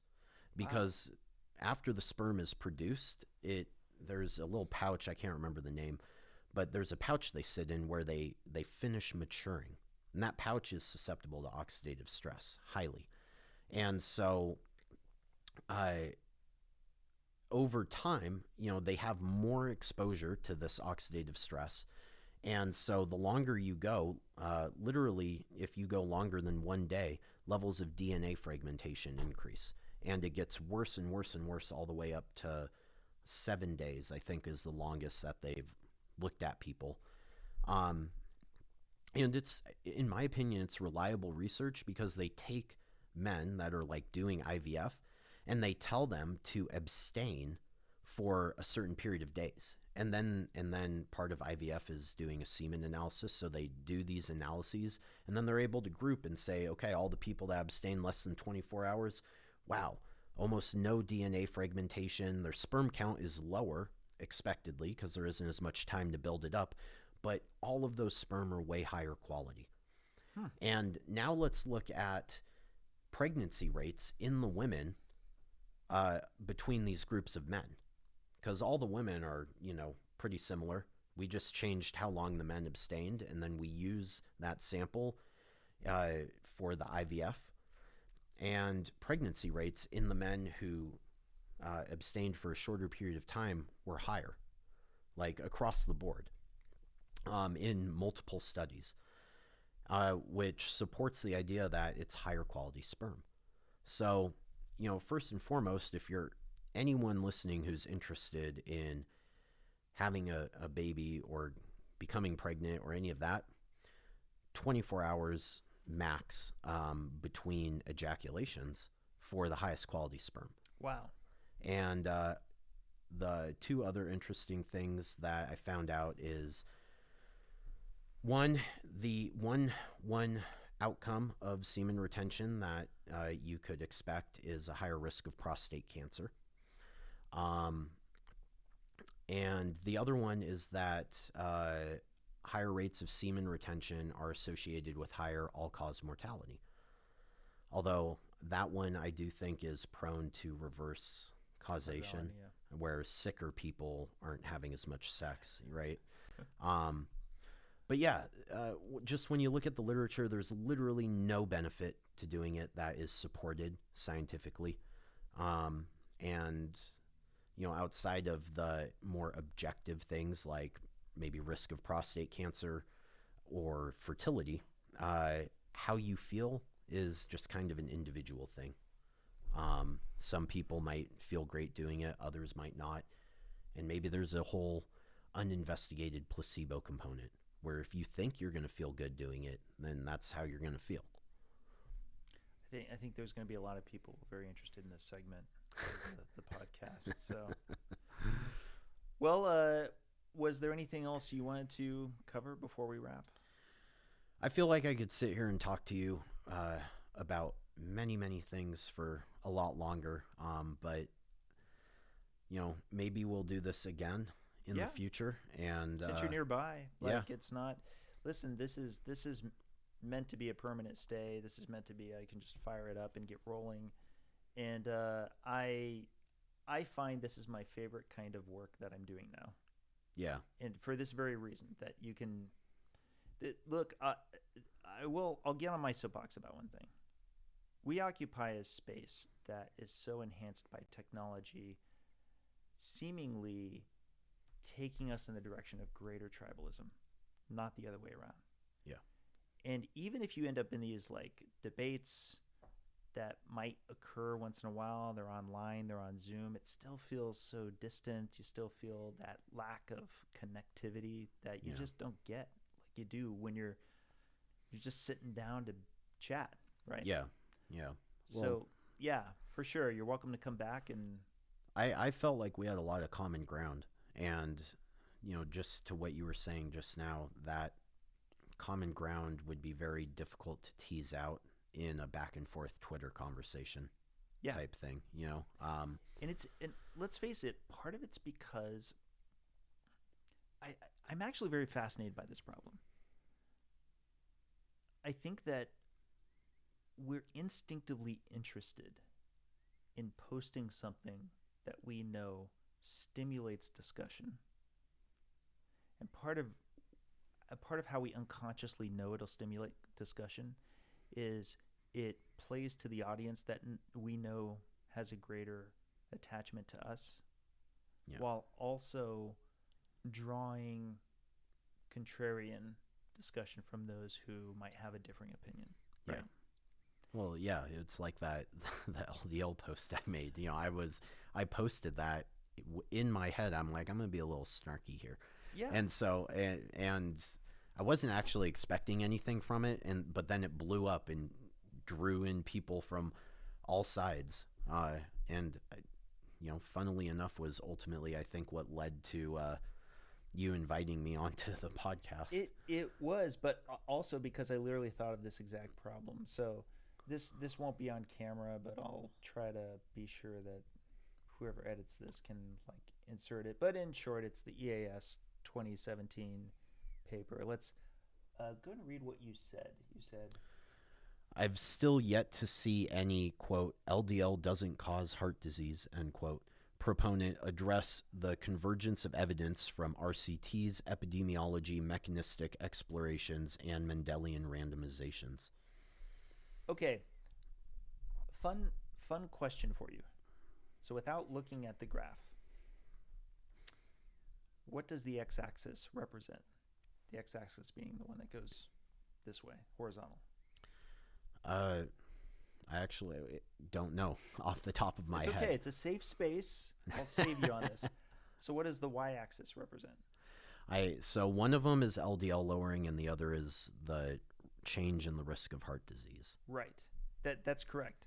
So this is on the x-axis. It says magnitude of exposure to lower LDL cholesterol. Right. Right. And on the y-axis, it's proportional reduction in risk of CHD, short for coronary heart disease.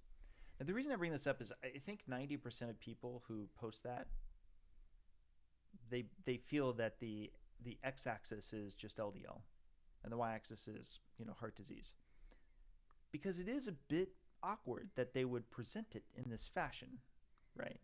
But I would argue that's because this is the most powerful shape in science. Something that starts at the bottom left and goes to the upper right, the regression, right? Why? Because it's suggesting that the more you have of X, the more you'll get of Y, right? Now, again, I love the concept of visualizing data, but at the same time, I naturally feel a little bit, I don't want to say the word suspicious, but let's just say cautious. Whenever anything is shown to me that's got that very recognizable relationship graph that's trying to suggest this relationship, right? I think that's fair. And that's because to make a claim of causality, this is so key. It's that you're technically making multiple claims at the same time, even though only one of them is obvious. So when I say A causes B, I'm not just saying A causes B. I'm saying B does not cause A, or to what degree B does cause A has been quantified. I can be sure that I know how much, and it's accounted for. That's one of two things that are invisible. And then there's this third category of invisible, which is I also am claiming that C, D, E, F, any number of other things that affect both of these have also been accounted for, right? And when I say accounted for, I'm actually making a causal claim for all of them. Yes. I'm saying I know that B does cause A, but I know how much. I know that C, yeah, you're right. C does affect both of these.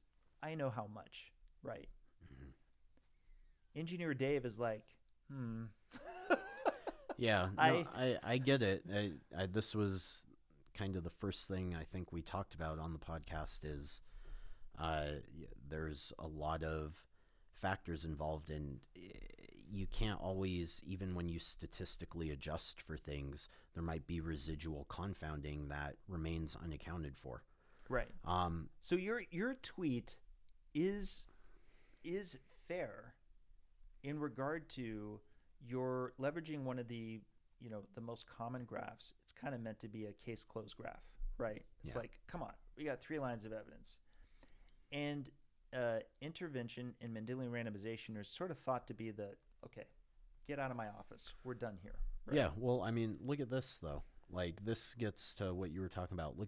When you look at RCTs, look at how spread out all those dots are. Why does this intervention have like no benefit, but that one does? Right. So. But let me take it a step further. How long is the average at RCT? Yeah, that's a good question. I think 3 to 5 years. Yeah. How long has our cohort, our lean mass hyperresponders, I mentioned a little bit earlier? Oh, I think, did you say 10? Well, 4.7 years. Okay. For the match analysis. So how long does it take a change in LDL to demonstrate a change in events in these RCTs? Yeah. Well, clearly in the time frame that they're doing, because that's how they're getting the data. Right. Yeah. So this takes us back to the math. The math for me is, wait a sec. You have a change in LDL cholesterol levels going down. Granted, ours is going up. You have a change going down that is less than our change going up. Yes. And you're claiming that this change in LDL, not in anything else, if that's the claim, that has a detectable difference in the events. 100% we should expect that a likewise converse change upward would change the plaque that would be part of that cascade toward the events. So that's why, like, when I saw your tweet, I did the thing I usually do, because as you can imagine, I've seen, I don't know, 100, and that's not hyperbole, probably 100 tweets comparable to yours. Yeah. In the last, 10 years or something like that. And then I checked your profile. I was like, oh, he's in Arizona. Hey. And that's when I wrote, I was like, you know what? Why don't you jump up here for a podcast? And lo and behold, you happen to be visiting Vegas quite literally. What? I contacted you a week ago or something? No, I think you contacted me on like maybe Tuesday, and I was like, I'll be there this weekend. Yeah. How great was that? Yeah, it worked out. And so this is where I'm going to bring it back to the tribal aspect. Feel free to take everything I'm saying today, bring it back to my harshest detractors and be like, Dave said this, that, and the other thing, right? Tell them, it's an open invite. They're welcome to come here too, right? The only catch that I have is I do want to be sure it's always productive conversation. Yeah. And I don't mean to say there aren't plenty of people inside the low carb space for which you can't necessarily count on productive conversation, but all around, there are some folks who it's kind of a bit more about scoring points than actually having the kind of thing we just had here. Yeah, right. I agree completely. But that's why I want this. Is I like Twitter/X for how much it's advanced the research. But my goodness, I feel like we just need more of this kind of thing, right? Yeah, I agree. I feel like one of the best side effects of debates that are in person is how much you find out people have in common. Yeah. Well, this is just me being a stickler here, but I don't even really like the word debate. I prefer discussion, because to me, debate is about winning, right? You want to win the debate. Whereas if there's no goal of winning, then it's not really a debate. It's just having a discussion where ideas flow freely, and some of them jive together. Others, we might bump heads, but we're literally just talking and trying to understand what one another is saying. wish there was a word in between. There's like debate, there's discussion. The irony is they both have connotations to them. Yeah. Right. So it's true. I would agree. This is far closer to a discussion, but there's something to be said about fostering an environment where you can feel safe to butt heads. Yeah. I guess butt heads has a connotation, but you know what I mean. Where basically ideas can be challenged in a thoughtful way, but for which there's a mutual trust that it's for the benefit. Yeah. Of or even, everyone involved. Or even where it's safe to say, I don't know. Correct. Right? Yeah. Like, I came into this discussion telling you, I think off air, that lipids aren't, they aren't something I'm an expert in. It's something that I look at quite a bit just in, doing the work that I do, but I wouldn't say I've ever done like a deep dive into it. And so, aggregations like this and these types of summary papers that take the data from all these different studies and try and see how it all fits together are helpful for me. But I'm also thankful that I have a mindset where I'm able to say, there's differences between studies, there's nuance, and there's populations that haven't yet been investigated that should be investigated, which you're doing, and I do applaud that. I think that's awesome. So, and maybe that'll change how we approach these issues.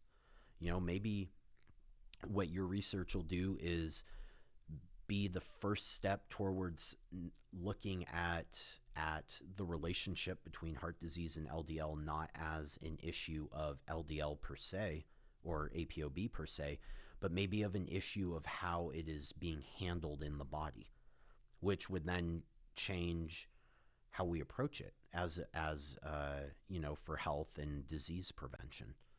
If I'm right, that's what I hope. So thus far, and I want to say this with all humility that I can. Thus far, the lipid energy model has been surprisingly predictive, and I mean surprisingly to the 99% of people who think I'm wrong. And this isn't with me suggesting that everything's been figured out. Yeah. But to the degree with which a higher ApoB level may be, at least in part, if not entirely in part for many populations, a result of the same thing that brings the higher atherosclerosis, that's at least worth finding out. Yeah. To make that distinction, to find out how much it is the C, D, E, and F, etc. Yeah. I think insulin resistance syndrome, getting back to the hypertrophy of adipocytes, having that association with the higher triglycerides, the lower HDL for the reasons I mentioned, but also moderately higher LDL and a much higher amount of small dense LDL particles, all of those clustering together. Yeah. Of course we were anxious to get to this clean signal where they don't. We already know that high levels of small dense LDL is a proxy for insulin resistance and metabolic dysfunction. Exactly. So I'm totally on board, and I look forward to seeing what your study results are. Again, I stand by the fact that I think in the average Joe, if they have an LDL of 200, their heart disease risk is higher than if they got it down to 120. But how are they going to go about that? And are there other factors that they could modify? Like, what if they had diabetes? If they had diabetes, I would say forget about your blood lipids entirely. Let's focus on the diabetes, because that is going to be a way, way bigger risk factor than an isolated, LDL molecule analysis. Like, let's fix your diabetes. I don't care if your LDL doubles while you're losing body fat and correcting metabolic dysfunction. I feel like this is something everyone should agree on. Myself, like if you're familiar with the data at all, it's not even close. Diabetes is such a huge cardiovascular risk factor all by itself. Yeah, because it represents the apex of systemic metabolic decline. Like, you don't get diabetes unless you have a convergence of your fat cells don't work, your liver doesn't work, your pancreas doesn't work. It's just your body is broke down. And I think that's why it's such a strong risk factor for numerous diseases. Like every disease we know of, it's like there's diabetes. And for that same reason, that's also why obesity is tied to so many different diseases, because you have to essentially, get fat in order to get to fat. Obesity is just one step on the road to diabetes. So, yeah, I think that there needs to be more of just looking at the bigger picture of what's going on and stop hyper focusing in on these isolated molecules. Yeah. Even, oh my gosh, sorry, even blood glucose. One of the most common thing, my wife works with patients, especially women who are athletic. Morning fasting glucose, always over 100, sometimes 110. They eat, goes down like immediately. Is that morning fasted glucose mean they're pre-diabetic? No, it's physiological adaptation to a potent cortisol response, because they're athletic and they're lean, and so they're more responsive to that stress hormone. And this kind of gets to what, the lipid energy model is. There's a difference because it's not pathologic. It's physiologic and adaptive. And I wouldn't expect that increase due to cortisol to be associated with any diseases or dysfunction down the road. Whereas if it came about because somebody legitimately had prediabetes, it would be a totally different story. That's, by the way, that's very common with lean mass hyperresponders. They tend to have higher fasting glucose levels. Yeah. Often in the 90s, some in like the low 100s. But you put a CGM on them, And it's flat, right? And again, for me, this is Occam's razor. Occam's razor is they're fully fat adapted. If you looked in the cytosol of their cells, it's going to be a whole bunch of fatty acids. Yeah. GLUT4 is going to have less expression. Therefore, there's going to be more spared out glucose. I think it's adaptive. Mm-hmm. The whole reason high fasting glucose has an association with type 2 diabetes is its dysregulation of glucose, not homeostasis of glucose. So the homeostatic flat line to me suggests control. Am I certain of it? No, I'm not certain of it. But I experience that. And the same thing with my A1C. My A1C will be higher than a lot of folks who have it a lot lower. And I know, this comes up a lot in the lean mass hyperresponder community, is they'll also have higher A1C than what they were expecting. Yeah. But they're fasting insulin and fasting glucose. You could set your watch to. It's so consistent. Yeah, it's just because their body's better at sparing the glucose for the tissues that need it, like Exactly. red blood cells, the brain. And so it hangs out in the blood longer because your muscles and all your other tissues that have mitochondria and can use fatty acids for an energy source are like, yeah, we'll just take this. We don't need the glucose. Yeah, and to be sure, I'm happy to reinforce that it's a hypothesis, and Yeah. we'll need more data to be sure about it. But Occam's razor, for me, like that seems one of the most obvious ones, frankly. Yeah. Yeah. I guess the one other thing I'll throw in here at the end too is people don't always know what risk factors they have going on. And so I do think that there needs to be some caution involved, where even like in the context of a lean mass hyperresponder where their metabolic health is great and the only issue is this high LDL, there could be some unknown, maybe a genetic polymorphism, or maybe they have a chronic viral infection, something that's causing endothelial damage. They could have these things that haven't been, tested for, that increase their susceptibility for that high LDL to be problematic. And that is, and that exists with everything in research. There's always variables that just haven't been assessed to see how they might impact an outcome. So I do think that requires some level of caution. This is why I'd like to get like a registry going Yeah. eventually, by the way. But I've stated this many times publicly as well. Again, trying to be a good scientist. It could be that lean mass hyperresponders are at a low risk for cardiovascular disease, but the lipid profile proves to be a problem in some way that we have yet to detect. It's possible. Yeah. Right? You just don't know.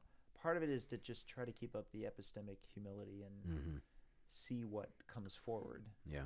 But Well, I think you're doing what needs to be done, which is there's a lack of data. So let's try and get that data. I love the saying, the absence of evidence isn't evidence of an absence. Like if there's no data investigating something, logically you can't make a claim about that thing. That's called a fallacy of ignorance. You can like lean mass hyperresponders, you can't claim that this specific person is at a greater risk of heart disease than this other person because they specifically haven't been investigated. All we can do is generate big, averages and get ideas and do our best to guess, but it doesn't mean it's going to apply to that specific person or people that have that type of phenotype.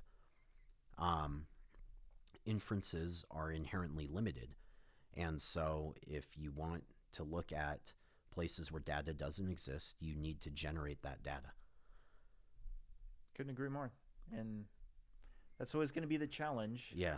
Because I already have such a high bar for making a claim of causality in the first place. But hey, we're getting the data. Yeah. Alex, it's been a pleasure. Yes. Thank you so much. This was fun. Yeah, I enjoyed it.